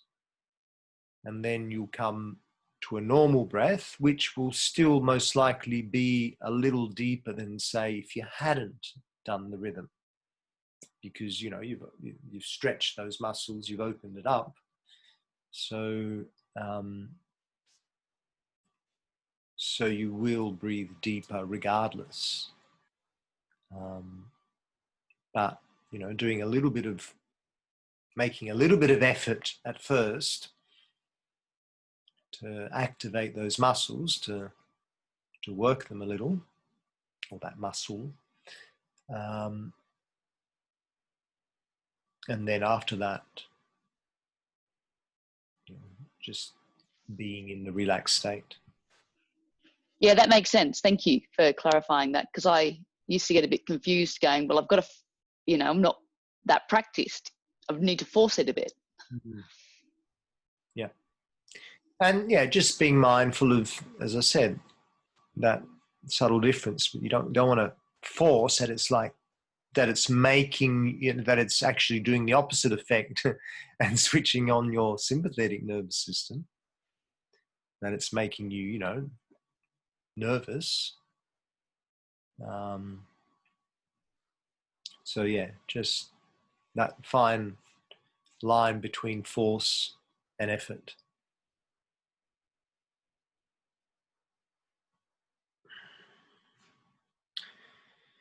Okay, so that is Dirga Pranayama, or full yogic breathing. And it's, as I said, one of the most important ones to understand, to practice, to teach.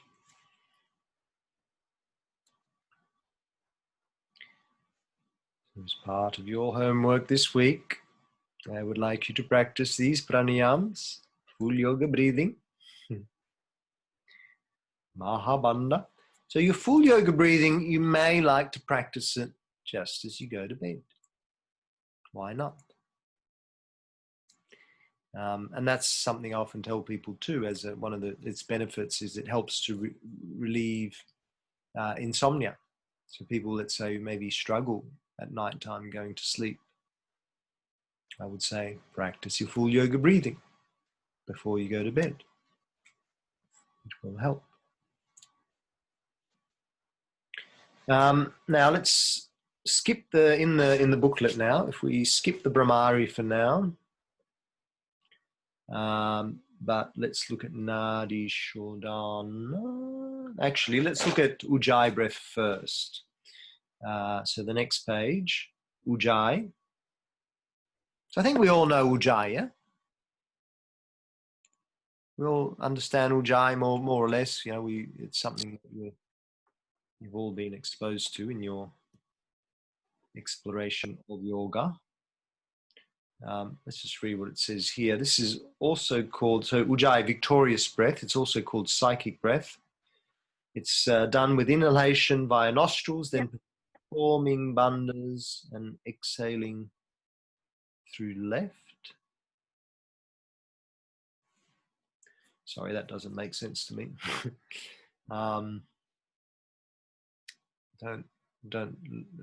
Maybe, yeah. It's not through left or right. It's in through both and out through both. So I'm not really sure. There must be a mistake somehow. During inhalation and exhalation, a typical sound, Ujjayi sound, should be created by compressing the epiglottis in the throat. Ujjayi sound can be combined with so, hum, or guru mantra for better awareness of mantra. Ujjayi pranayama has therapy applications, especially useful in insomnia, tensions, and heart diseases. Should not be practiced in low blood pressure, as the practice of this pranayama puts pressure on the carotid sinus, which further reduces blood pressure.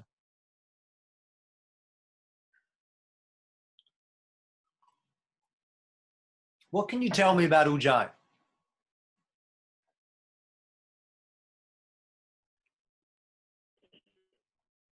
It makes I an think I actually. remember what. Oh, Go. someone say. You go later. You-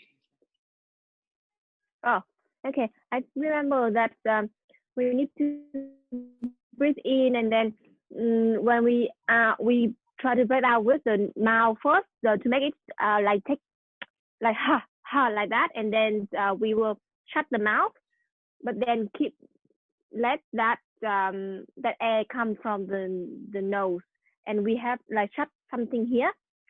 We feel that something in the throat there. That's how I usually practice with the Ujjayi. I'm not too sure, but too difficult to explain. Yeah, I mean you're getting there. That's yeah, pretty much. But yeah, we just need to understand. We need to be able to explain that more eloquently. But yeah, you understand it. Loretta, what were you going to say? I was just going to say, when you create the constriction in the throat, it creates like an oceanic sound, and it means that the air can pass through in a slower, kind of silkier way for me, anyway. Yeah, so it's just that oceanic, like, I can't even do it now because I'm on the spot, but yeah, it helps slow the breath, making it nice and silky. Yeah. Beautiful. Yeah. Love it. I've heard you say it about 50 times in class, so it's great.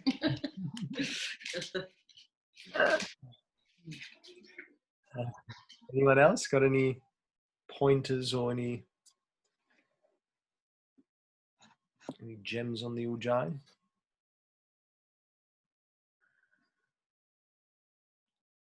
But yeah, look, we all know it's that contraction at the throat.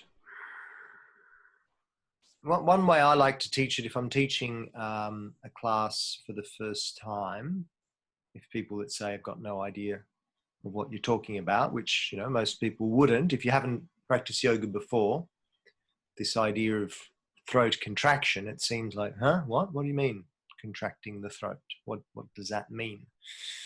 So you can explain it, or you can explain it kind of scientifically, or you've got this epiglottis, which is the swallowing reflex in your throat, which we're contracting to technically squeeze the air hole. But that's one way. And depends. And sometimes, and this is the interesting thing, of course, of how you teach and who you teach. Different people have different ways of getting things. Sometimes people are more technically minded. Sometimes people are more, they need to see what they're more visually responsive, and whatnot. But essentially it's that contraction of the throat. So one way I like to teach it is, I say to people, you know the effect of when you're fogging up a mirror. Imagine you've got a mirror out in front and you go, that action there, that action with your throat is the action we're creating with the throat, but with the mouth closed. So it's both on the inhale and on the exhale. And that's essentially the Ujjayi in a nutshell. And for all the reasons you already mentioned, it helps to slow the breath down. So it gives us a greater control of the breath. It has this kind of weird effect in a way. Like some might say it's energizing and some might say it's relaxing. In a way, it's both.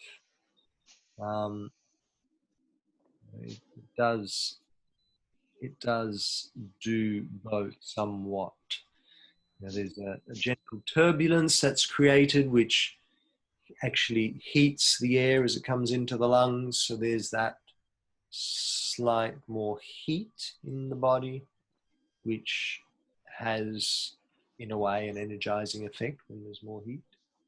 But it also, it's said to lower the blood pressure. And if we work with it at a comfortable rhythm, if we're just sitting and just working Ujjayi breath in and out at a comfortable rhythm of an even inhale and exhale, or with a greater exhale,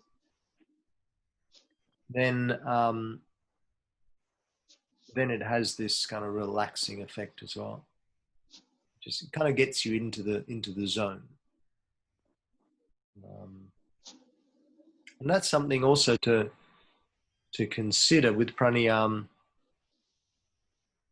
There's often a focus on either having the in-breath and the out-breath at an even ratio, or if anything, a slightly longer exhale to your inhale. Any idea on why the longer exhale would be preferable? But because it's linked to the parasympathetic system somehow. Yep. I don't know how here, but yeah.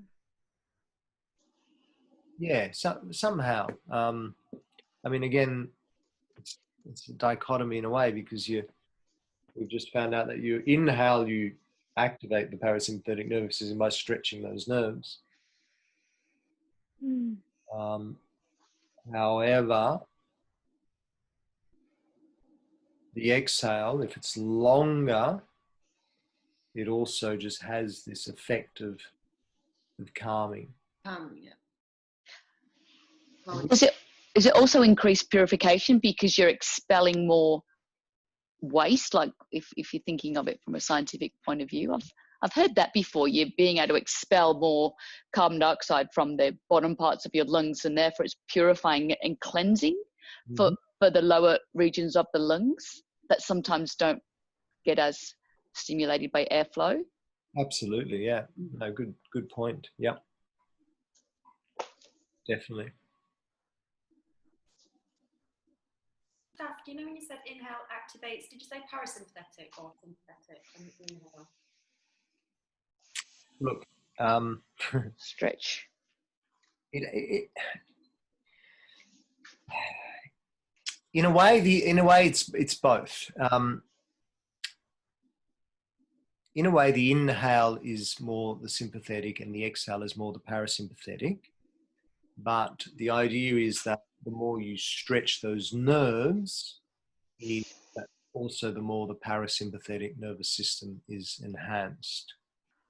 So it's, yeah, in one way, the inhale, like if you think about when you really like super stressed, like super anxious, super fearful, it's hard to breathe out, you're gasping for air, and it's just this, and that's the sympathetic effect, the sympathetic nervous system. Whereas, if you're finally letting go, relaxing, you can see how that's associated with the release, the letting go, the exhale.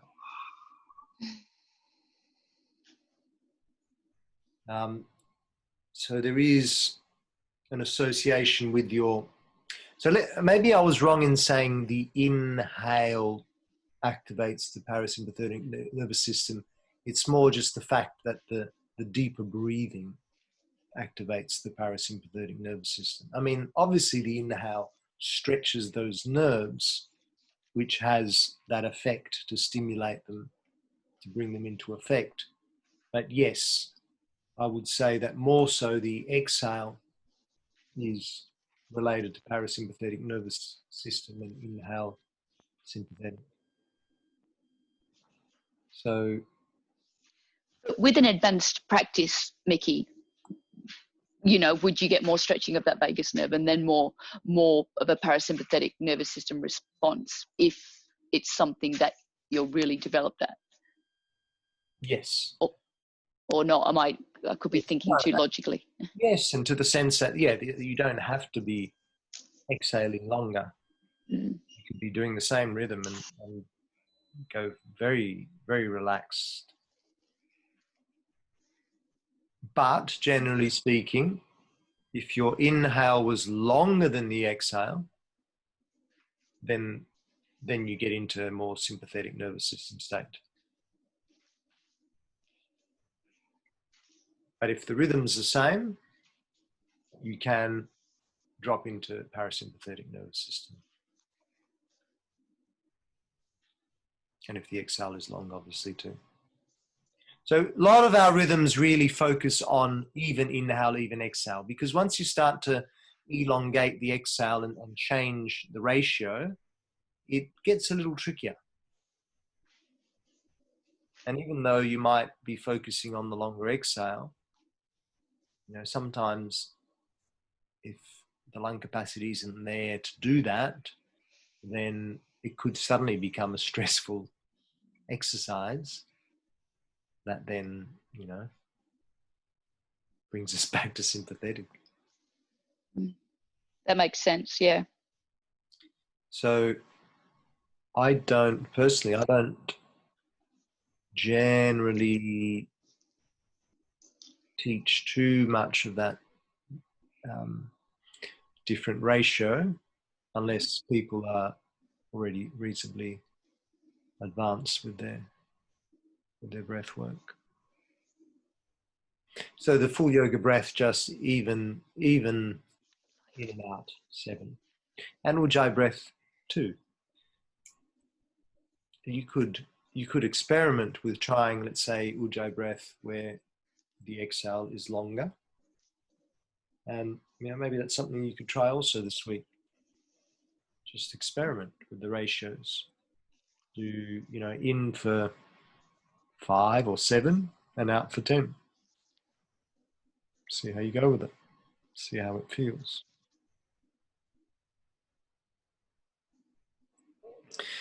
It's more when you start to bring in your kumbhakas, your retentions, that's when you start to play around with these ratios a little more. And so while that then, as I've sort of mentioned, that becomes one of the more powerful aspects of this practice, it requires people first to be fairly comfortable in their full yoga breathing, comfortable in your Ujjayi, comfortable in your Nadi Shodhana. So that's why I'm not suggesting we go there right yet. On our next pranayama lecture, we'll explore that a little more. But for now, let's just think about these 3 breaths, really. Full yoga breathing, Ujjayi, and Nadi Shodhana. They're kind of like the foundations of pranayama.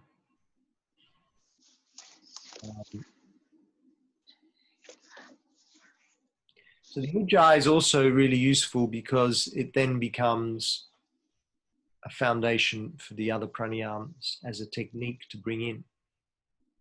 So for example, in your Nadi Shodhana, also using the Ujjayi technique within that rhythm.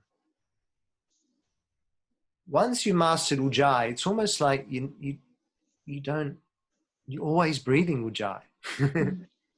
I mean, not necessarily in your just everyday life, but in your pranayama practice, like all the other breaths, unless they're some fast breaths, like your Bhastrika or your bandhas, you're using your Ujjayi to have a greater connection to that rhythm. So the Ujjayi gives us that deep connection to our breath, to the rhythm that we're using. It allows us to slow things right down. It allows us to feel, to hear the breath. There's that kind of oceanic sound that happens.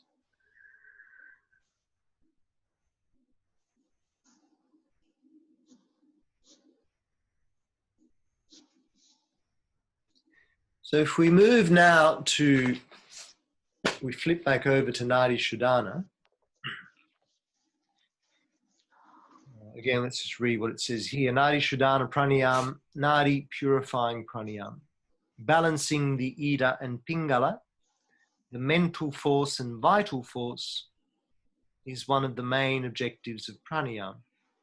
Left nostril, Ida, and right nostril, Pingala, if balanced, can awaken Shushumna, the psychic nadi or channel carrying Kundalini.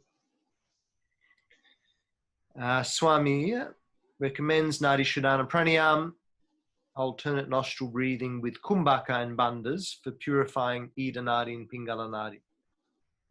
I prefer always keeping the breath in the ebb and flow of connected breathing.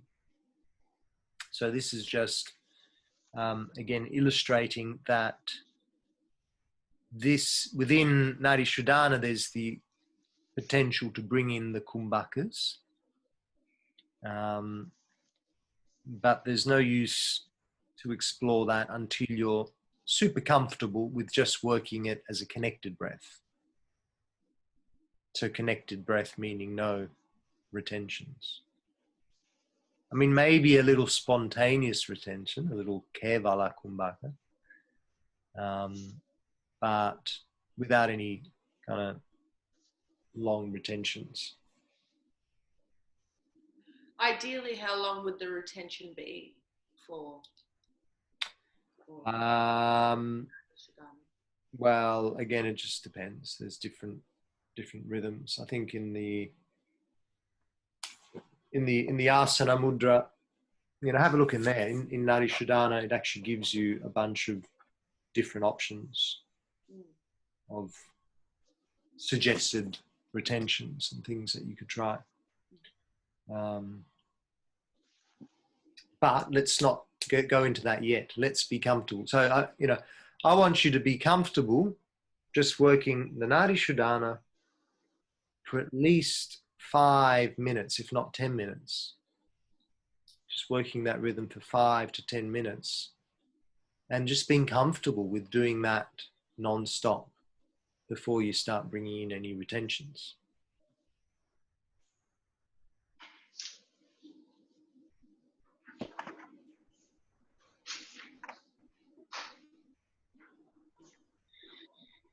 Okay, so how do we practice Nadi Shodhana?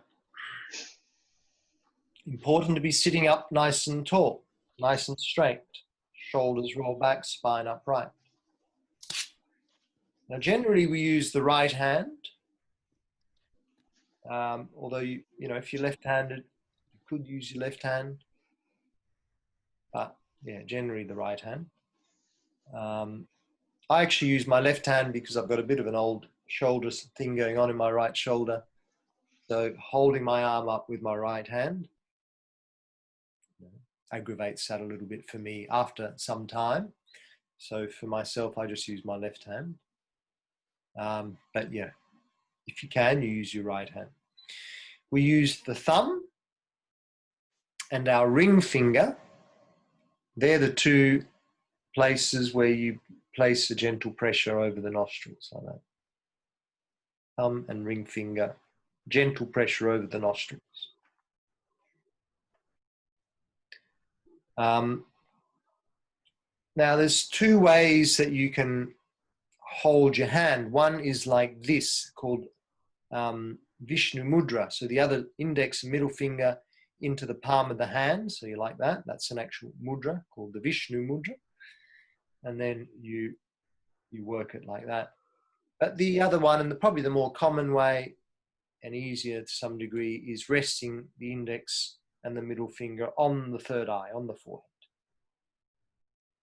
And then you alternate the pressure with your thumb and your ring finger on the two nostrils.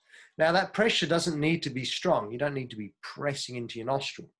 You can literally just place the thumb or the fingers just over the hole of the nostril. But the more common way is to actually just press on the actual, what do you call it, the flap of the nostril.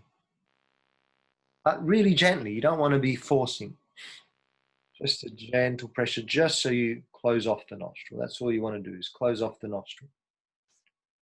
Now, as soon as we start this breath, what often happens is that people realize, oh, my left nostril is a bit blocked and it's harder to move through my left nostril. So that's where the ujjayi comes in. So you try, now maybe just check in on your nostrils right now which one is your harder one? Which one's the more blocked one? So for me, it's my right one right now. So if I don't use the ujjayi, and I just kind of snort the breath in through that nostril, it's a little tough because there's a bit of a blockage. I have to really kind of almost force the breath, yeah? But if I use the ujjayi, it's like the action of the throat is creating the force rather than the nostril. So you can actually then, you can bypass the blockage. Can you feel that? Now that's not always the case. If you've got a cold, if you're really congested, hay fever, whatever, sometimes, that nostril, there's no way the air is going to move through. So in that case, maybe it's not Nadi Shodhana time for you. You can always, if you're in a practice with a teacher, everyone's doing it, you can just pretend you're doing it, as in you're still breathing through the nostril that actually breathes, but just visualize it coming in through the nostril that's blocked. So at least energetically, you're willing it through the right nostril. And so one thing I often tell my students to imagine is you're creating like a loop around your third eye. So you inhale through one nostril, it goes around to the other side of the brain, around the third eye, creating this loop, and then out that nostril. And then again in through that nostril, visualize that loop, and out the other nostril. Now, technically, what's actually happening on that deeper pranic level is, your left nostril is working your Ida, Pingala. So activating, and then it's flowing down and spiraling through all the chakras, first into your third eye, up through the crown, back down, and then spiraling down. And then when you work the other nostril, it's doing the other side. So there's this action, one at a time, of this spiraling flowing of these two Ida and Pingala nadis. That's the essence, really. That's the purifying action. We don't always tell people in a class because it's getting a little esoteric. And if you start to tell people, oh yeah, we're purifying your chakras and your energy channels, and I love all that. You should always do that. here to awaken your kundalini. In some instances it's fine. Probably it's some healing most of the time. For most of the people that come there, it's okay. But I wouldn't do it in my corporate class, in a corporate environment, and say, yeah, we're here to awaken our kundalini now and purify our chakras. And everyone would look at me like, oh. What planet C from? Yeah, you just say you're balancing the hemispheres of your brain. You've got to talk to people in the language that they understand. Yeah. We're balancing the hemispheres of the brain. We're slowing down the brainwave patterns so we will be more relaxed. And it's, we're not lying, we're telling them the truth. But, it's up to what they're ready for, what part of the truth they need to understand or know. So, on the basic level, it's an even in, even out. The count can be whatever you feel is comfortable. I like to work for a count of 7, generally. But if it was a real beginner's class, I might be a count of 4 or 5. And it's not that necessary. The count itself is the length, because it depends how quickly you go through the count too. But I think in the asana mudra, pranayama mudra bandha, they talk about counting with an om. So you do, and that's kind of gives you that count of a second for each count. So it's 1 om, 2 om, 3 om, 4 om, 5 om, 6 om. So that's actually 7 seconds for an inhale, And again, 7 seconds for your exhale. So if you're doing that kind of count, maybe you start a little shorter, maybe 4 or 5, because 7 seconds is reasonably long. 10 is a really nice count for those who've got a good practice with it, who've got a good expanded lung capacity. But most people are about half of that. Let's work with a count of 7. Let's see how that capacity feels for you. I'll be interested for you to let me know afterwards. So sitting up tall, shoulders back, spine upright. Now the other thing to consider is that arm, if it starts to get tired, we either bring the other hand in to support the arm, or at some point we just switch the arms to the other side, rather than having to slouch and bring your arm into your chest or into your lap. You want to keep the spine upright. You know, essentially we're here to awaken that central channel, Sushumna Nadi, so that the carrier of Sushumna Nadi, your spine, needs to be straight, needs to be erect. Okay, so let's work our Nadi Shodhana. We'll do 10 rounds, count of 7. Releasing your current breath. Pressure over the right nostril.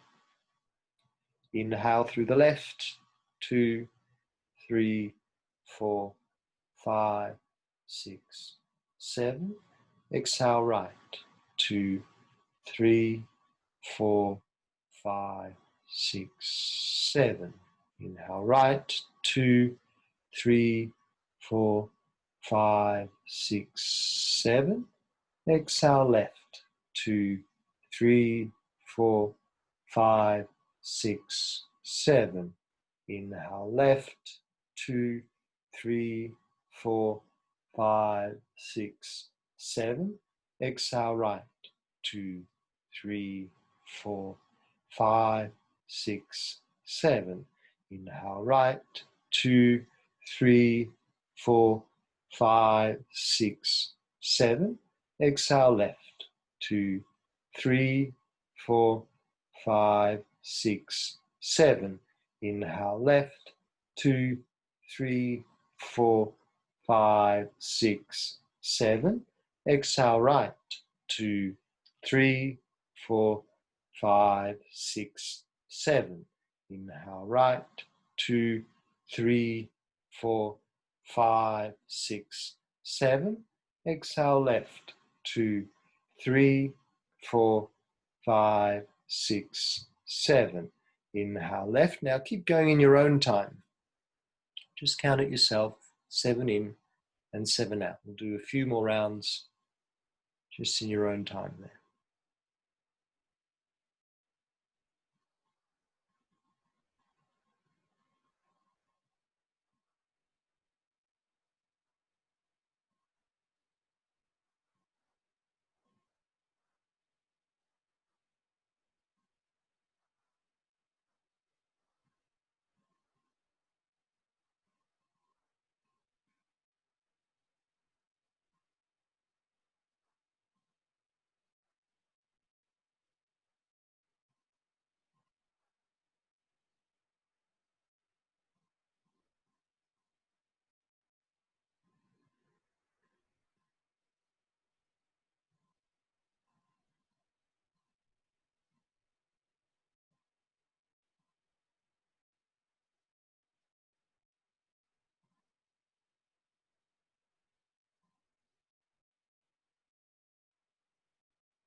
Now, keeping the eyes closed after finishing the round you're in, so after an exhale through your left nostril, just releasing the technique, and keep the eyes closed for a moment and just keep a gentle focus on your third eye, the point between the eyebrow.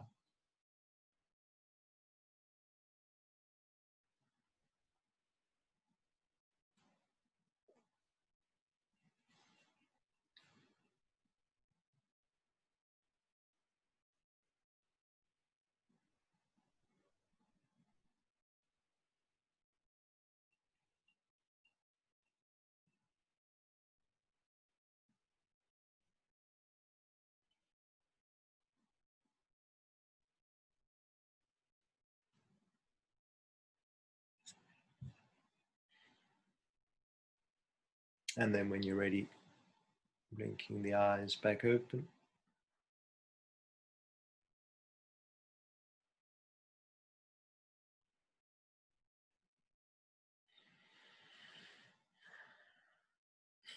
Now, I forgot to time us, but maybe that was 4 or 5 minutes. How did it go? How was it difficult for you to maintain that rhythm? And how did you feel during and after?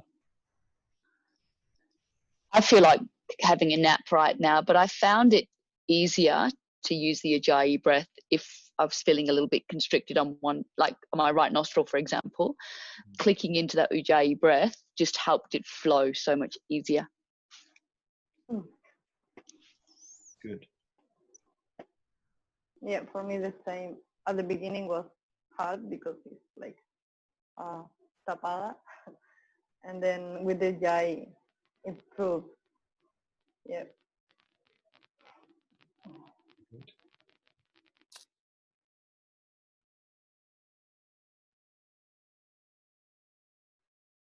Yeah, I'm not too sure.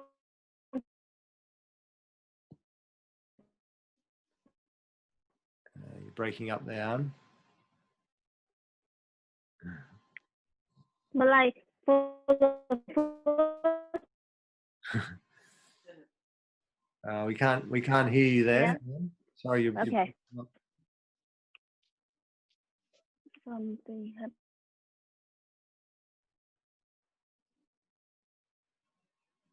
Can you hear me now? Wow. Yep. That's better, I think. Can you hear me now? Yes. Oh, okay. Okay, sorry. I think like for the first few minutes, I feel like I can manage it quite okay. But I'm not too sure why. But like for the last few minutes, I feel like more difficult to keep the pace. Like so, my pace actually need to be shorter than the beginning. Mm-hmm. Yeah. Yep. That's that's not unusual. That's pretty normal.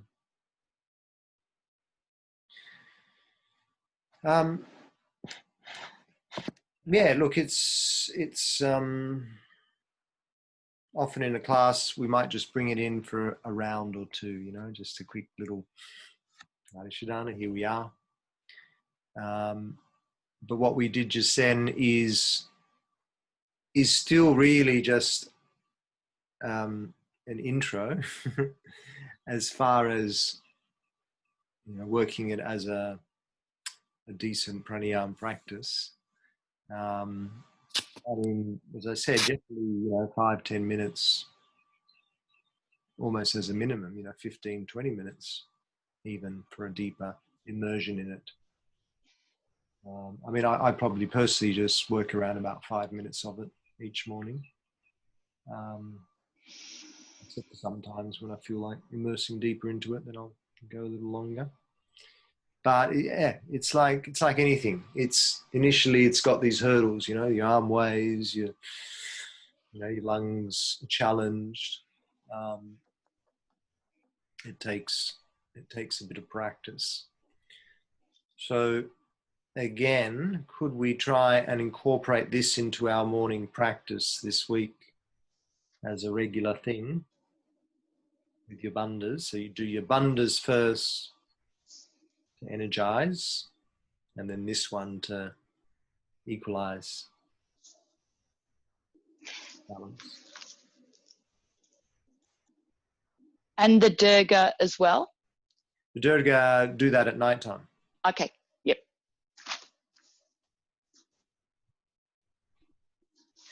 And look, there's one more breath that we've still got a little bit of time. One more breath that's worth exploring, which also you all know somewhat, and that is the Kapalabhati breath. So in the book here, it's right at the end. There's no description though for some reason. Kapalabhati. The Kapalabhati is what's often called the fire breath. So that's what Pam was teaching us this morning. And Kapalabhati is most definitely an energizing pranayama.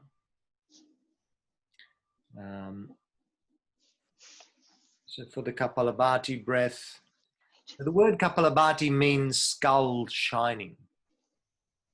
It's weird kind of Wait. skull shining breath.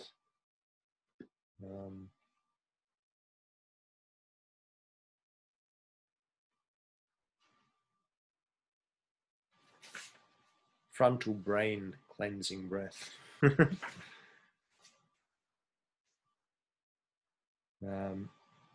So Sanskrit word kapal means cranium or forehead, and bhati means light or splendor, also perception or knowledge. So hence Kapalabhati is a practice which brings a state of light or clarity in the frontal region of the brain. But yeah, more commonly known as the fire breath. So known as the fire breath because we're pumping the belly in this one, which is essentially activating the digestive fire. So this enhanced pumping of the belly activates the digestive fire, which energizes. So as we kind of discussed earlier on, the main cue is to cue that the exhale is the action here.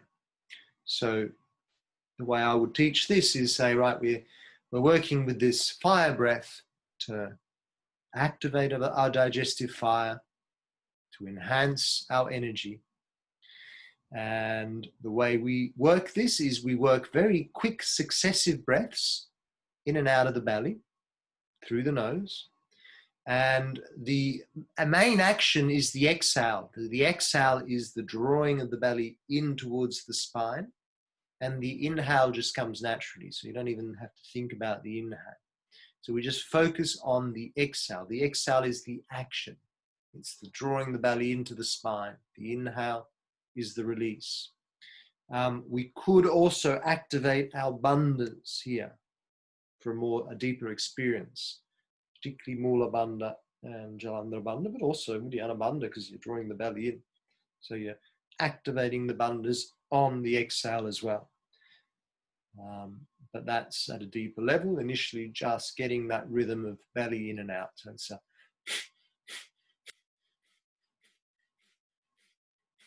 that is the exhale. It's the drawing in, that's the action. So we're forcing the exhale out of the nose, at the same time belly into the spine, relaxing the inhale. The inhale is just the letting go. Let's try that, sitting up nice and tall. Take a couple of abdominal breaths first. Feel the abdomen, feel the digestive area. That's where we're going to focus in on.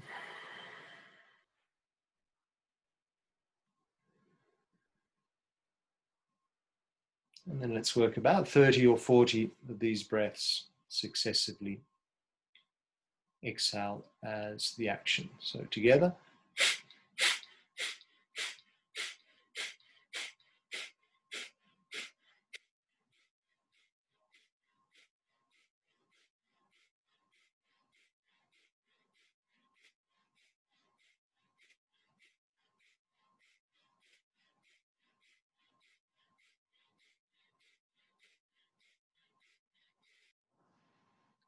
After the next exhale, release the technique. Close the eyes, take a few deep abdominal breaths, relaxing the belly.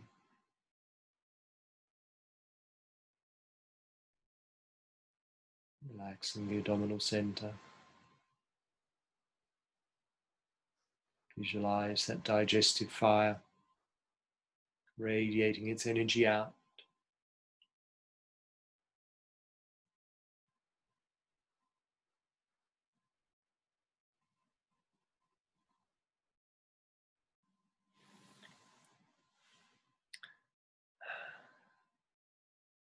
So that one, like the bandhas, obviously something that we aim to do on an empty stomach. Why I left it last out of these ones. But yeah, Bhastrika, Bhastrika is another one, which we'll do the next pranayama session. Another strong one. But the Kapalabhati and the bandhas, they're kind of like the strong pranayama practices, which help to activate, stimulate the bottom chakras, the base, the solar plexus and the sacral chakra. It's churning that area. And then as we move up into some of the other ones, like the Ujjayi breath, you're bringing the energy up into the throat by activating the throat center. And then Nadi Shodhana, getting into the third eye and balancing all the chakras. So a nice kind of sequential pranayama practice is to work in that kind of order. So if you worked those four rhythms, you'd work your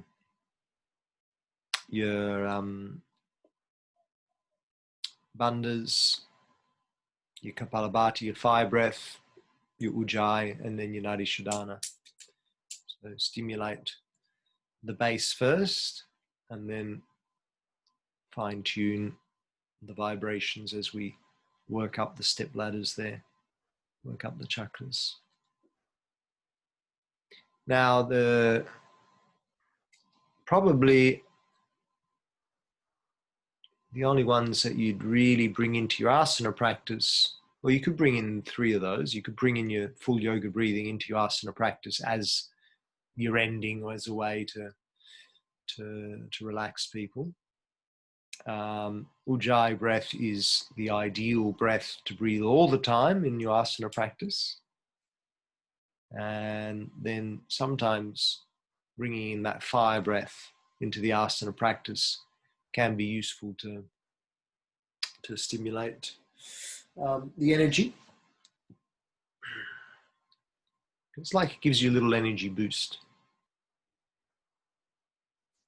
Okay, with the fire breath, would you apply your bandhas at the end? So once you've finished the breath of fire, then you'd apply your bandhas?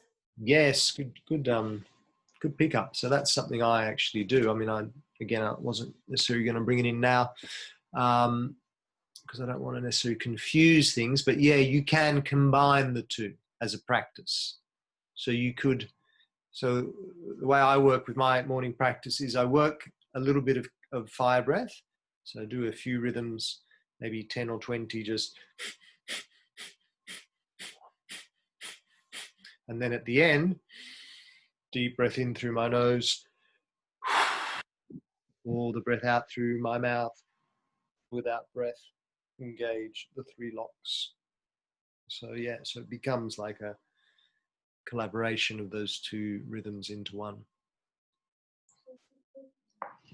Yeah. And then there's also another variation called Agnisari, which is also a variation on the fire breath, where you work through one nostril first, then the other nostril, and then both nostrils. So it's through one nostril, the other one, both. So 20 left, 20 right, and 20 through in and out of both. So that one's in my little pranayama booklet, which I'll send to you after this. And there's a few other rhythms in there, which are also some of my faves. But look, there's tons of pranayama rhythms, and some of them have different effects, different reasons why you work them. And it's not necessary to know, you know, dozens of pranayama rhythms. It's necessary to know at least, the very least, the 4 that we've explored today. I think they're kind of the most important. They're the fundamental ones to understand. And then a few more on top of that is nice. But, you know, for myself, and pranayama's one of my main practices. So I only practice asana if I'm not teaching for a while, but if I'm usually teaching most days. So I feel I get my asana practice in there personally, just for the benefit of my physical body.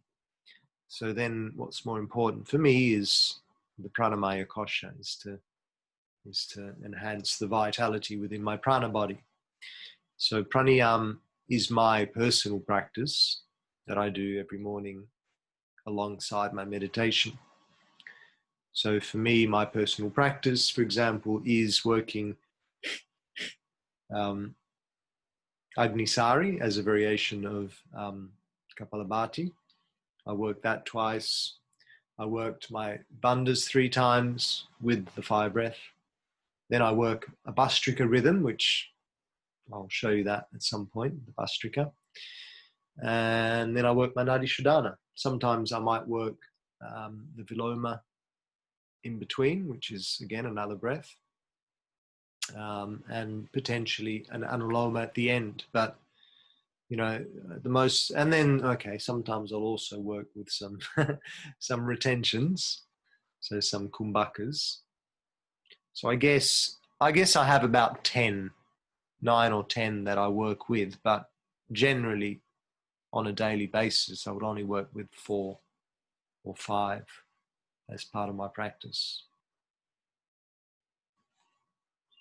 And I find that's sufficient.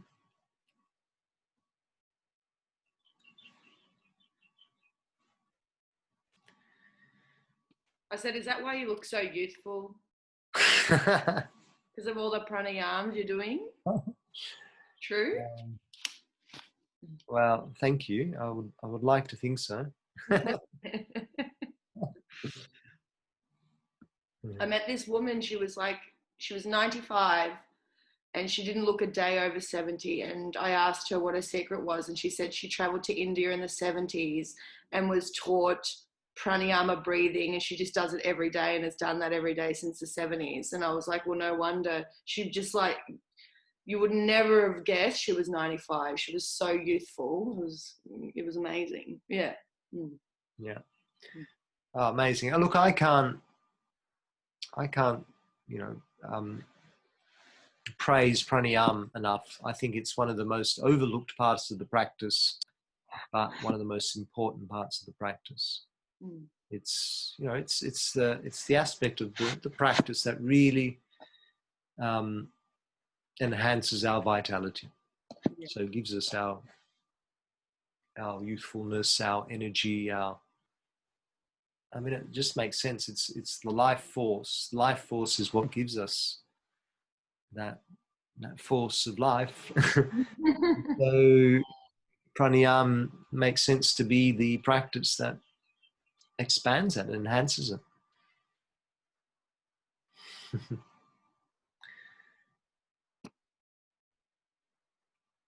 So I mean, there's a lot more. There's more stuff in there in the book, but won't worry about that for now. As I said, we got another session on this. I mean, if you got some time, maybe read through the again. Amy's listed some of the I'm pretty sure it's the Yoga Pradipika on pranayama. It's interesting to read all of that. Definitely interesting. So have a read if you can. And in the book on the last page, there's also the image showing the different values as well. So that's also in our book. That's good. I wasn't sure that was there. So is that at the back of the big manual? At the end of the pranayama lecture. Oh, yeah.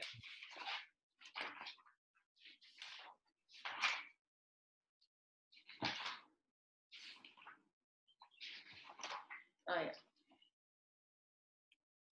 So yeah, it tells you a little bit about it here in point forms,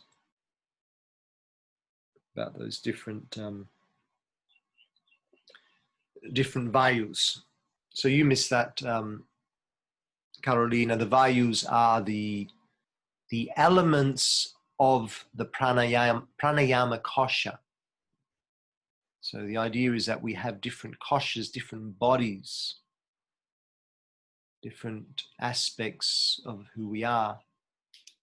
Pranamaya kosha is the vital aspect, the energetic aspect, and it's created, it's broken down into these different elements of how, and these elements are the ways in which the prana is worked within this kosha, within this body. So these are the 5 main ones. So prana, here when it says prana, not the universal prana, but the prana within the vayu. So it's a bit confusing, that aspect.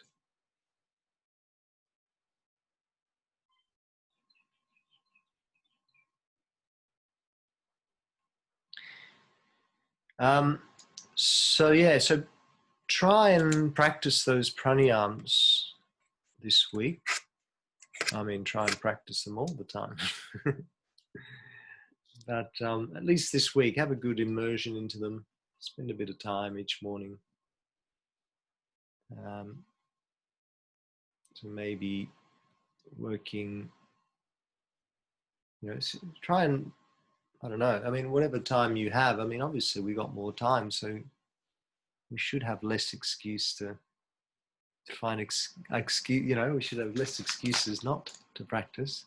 Mm-hmm. So see if you can do half an hour to an hour of sitting practice where you spend the first 10 to 20 minutes just doing the pranayams. How long do you do it for daily? Depends on how much of an excuse I give myself. On average, between half an hour and an hour. Okay. But and then I incorporate my meditation in that time too. Yeah. So usually 3/4 of that time, or 2/3, let's say, is pranayama, and then 1/4 or 1/3 is just sitting meditation. So yeah, try and do at least an abbreviated version of that.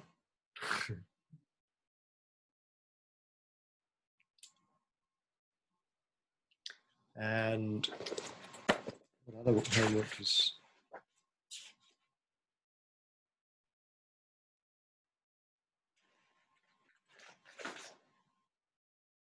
Oh yeah, you could do also the homework after that. So the next page, that's all fairly relevant.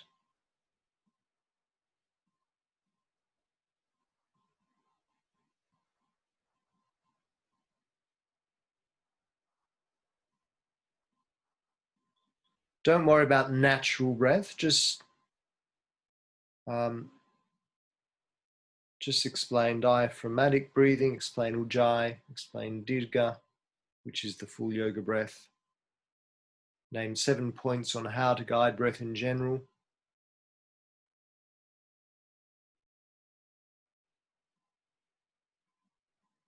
Sorry, Mickey, what are you looking at? What page? Well, I've got on page 66, but it's a page after that. Okay, It's 72 in our manual. cool. Sorry, can you repeat that? Oh, So as far as your homework goes, on that first page, do the 7 points. Don't worry about the natural breath because that's kind of irrelevant. I mean, it is, but it isn't. Don't worry about natural breath. Just explain diaphragmatic breathing, explain Ujjayi breathing, explain Dirgha Pranayama. And actually, look, forget about listing other pranayams. Add Nadi Shodhana.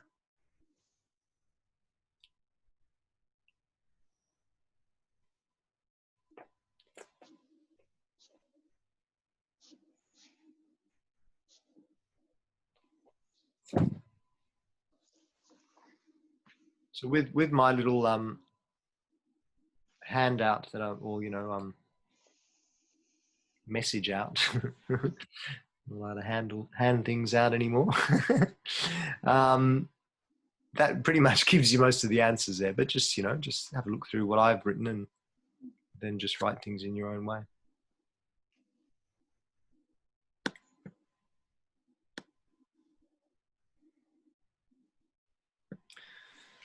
All right, so before we end, Carolina, would you like to guide us through your little sequence that you were meant to do this morning? toilet. You okay?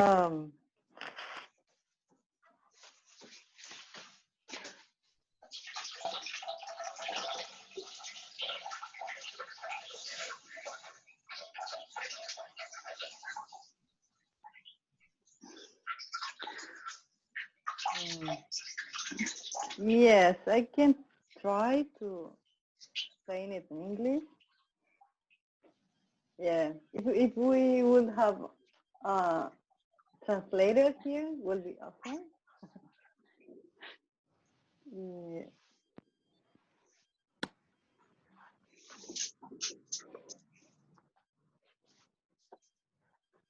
So.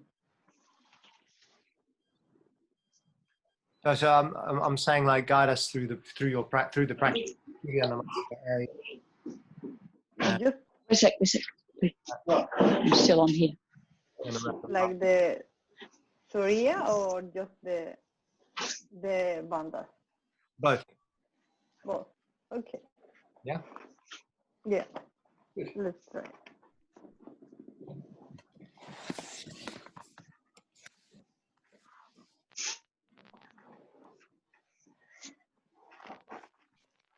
Let me move this.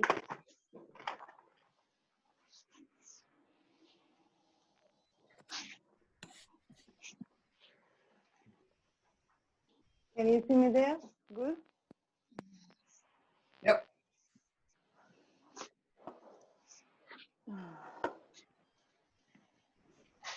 So let's begin in the top of her mat.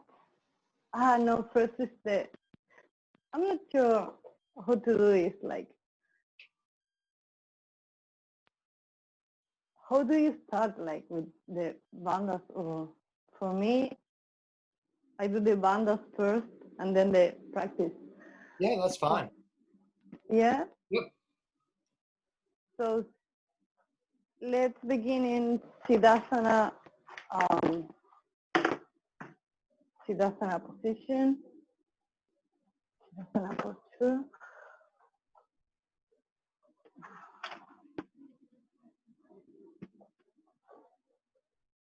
And from here, put your hands in your knees.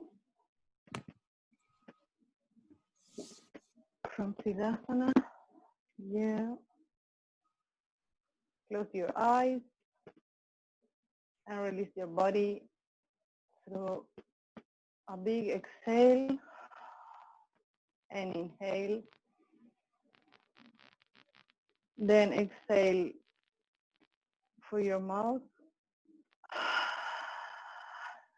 and press your throat, then your belly, and then your perineum.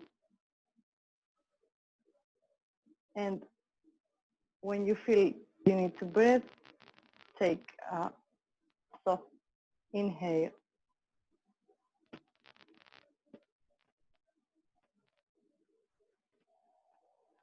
Let's repeat.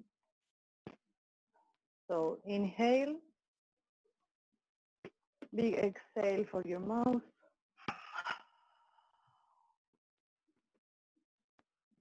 And keep pressing your bandhas. Inhale. Exhale.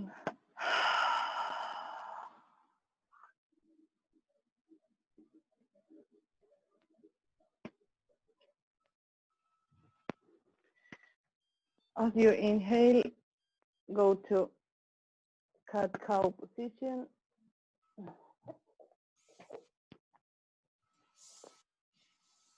And downward facing dog.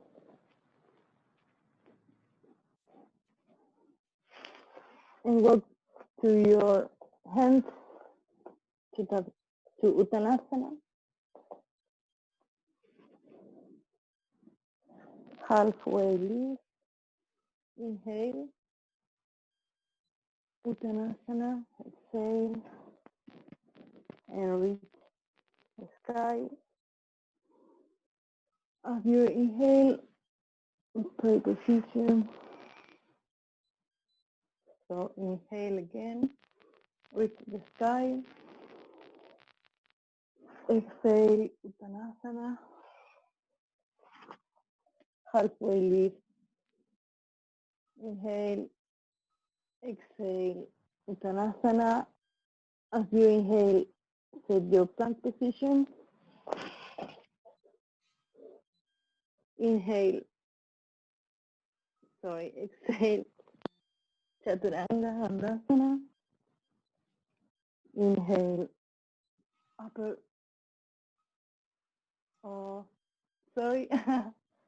exhale, downward facing dog. Stay there for 5 breaths. And here, try to distribute your weight to the thumb finger and index finger.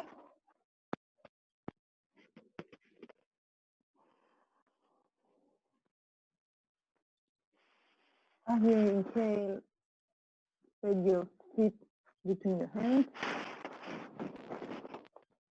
Exhale, Uttanasana. Inhale, halfway lift. Exhale, Uttanasana. Inhale, reach the sky.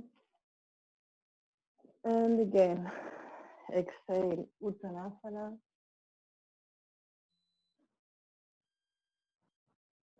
Inhale, halfway lift. Exhale, Uttanasana. Inhale, plank position. Exhale, Chaturanga Dandasana. Inhale, upper facing dog. Exhale, downward facing dog. Stay there for 5 breaths.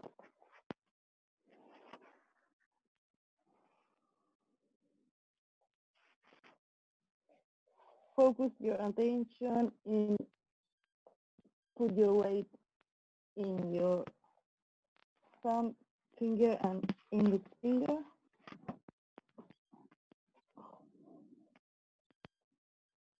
And then in your next inhale, put your feet in the middle of your hands. Inhale, halfway lift. Exhale, Uttanasana. Inhale, reach the sky. Exhale, pray position. Done. Thank you.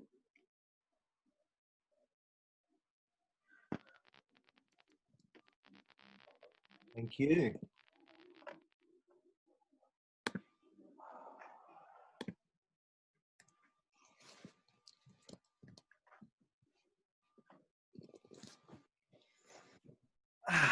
Wonderful. I needed that. Needed to move after a while.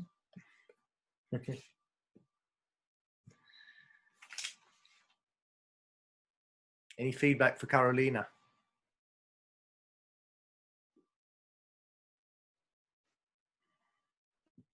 Yeah, I thought that was really nice use of the bandhas with the hands. I thought that was really nice with the Hasta bandha.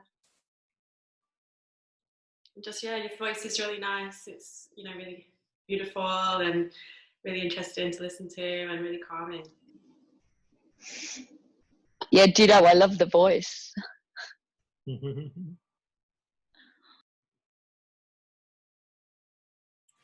Oh, you're muted. Yeah, there is.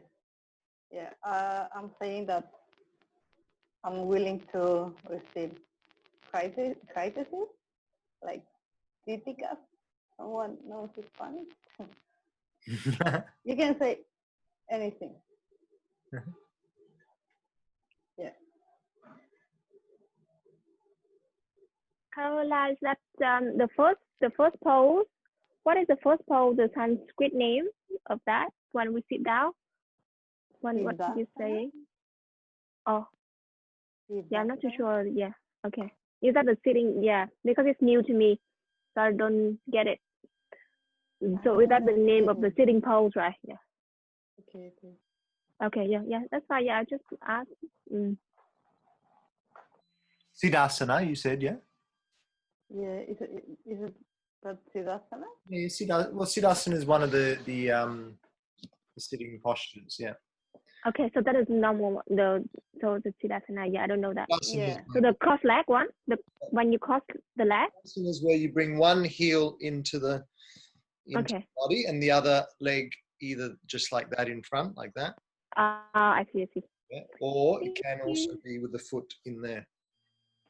Okay, thanks. Not normal cross-legged. Normal cross-legged like this is sukhasana. Yeah. Sukhasana. Okay.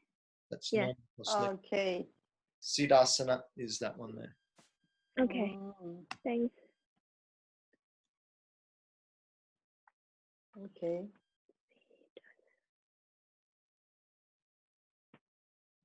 No, that was good. That was good. I'm with your Mahabandha.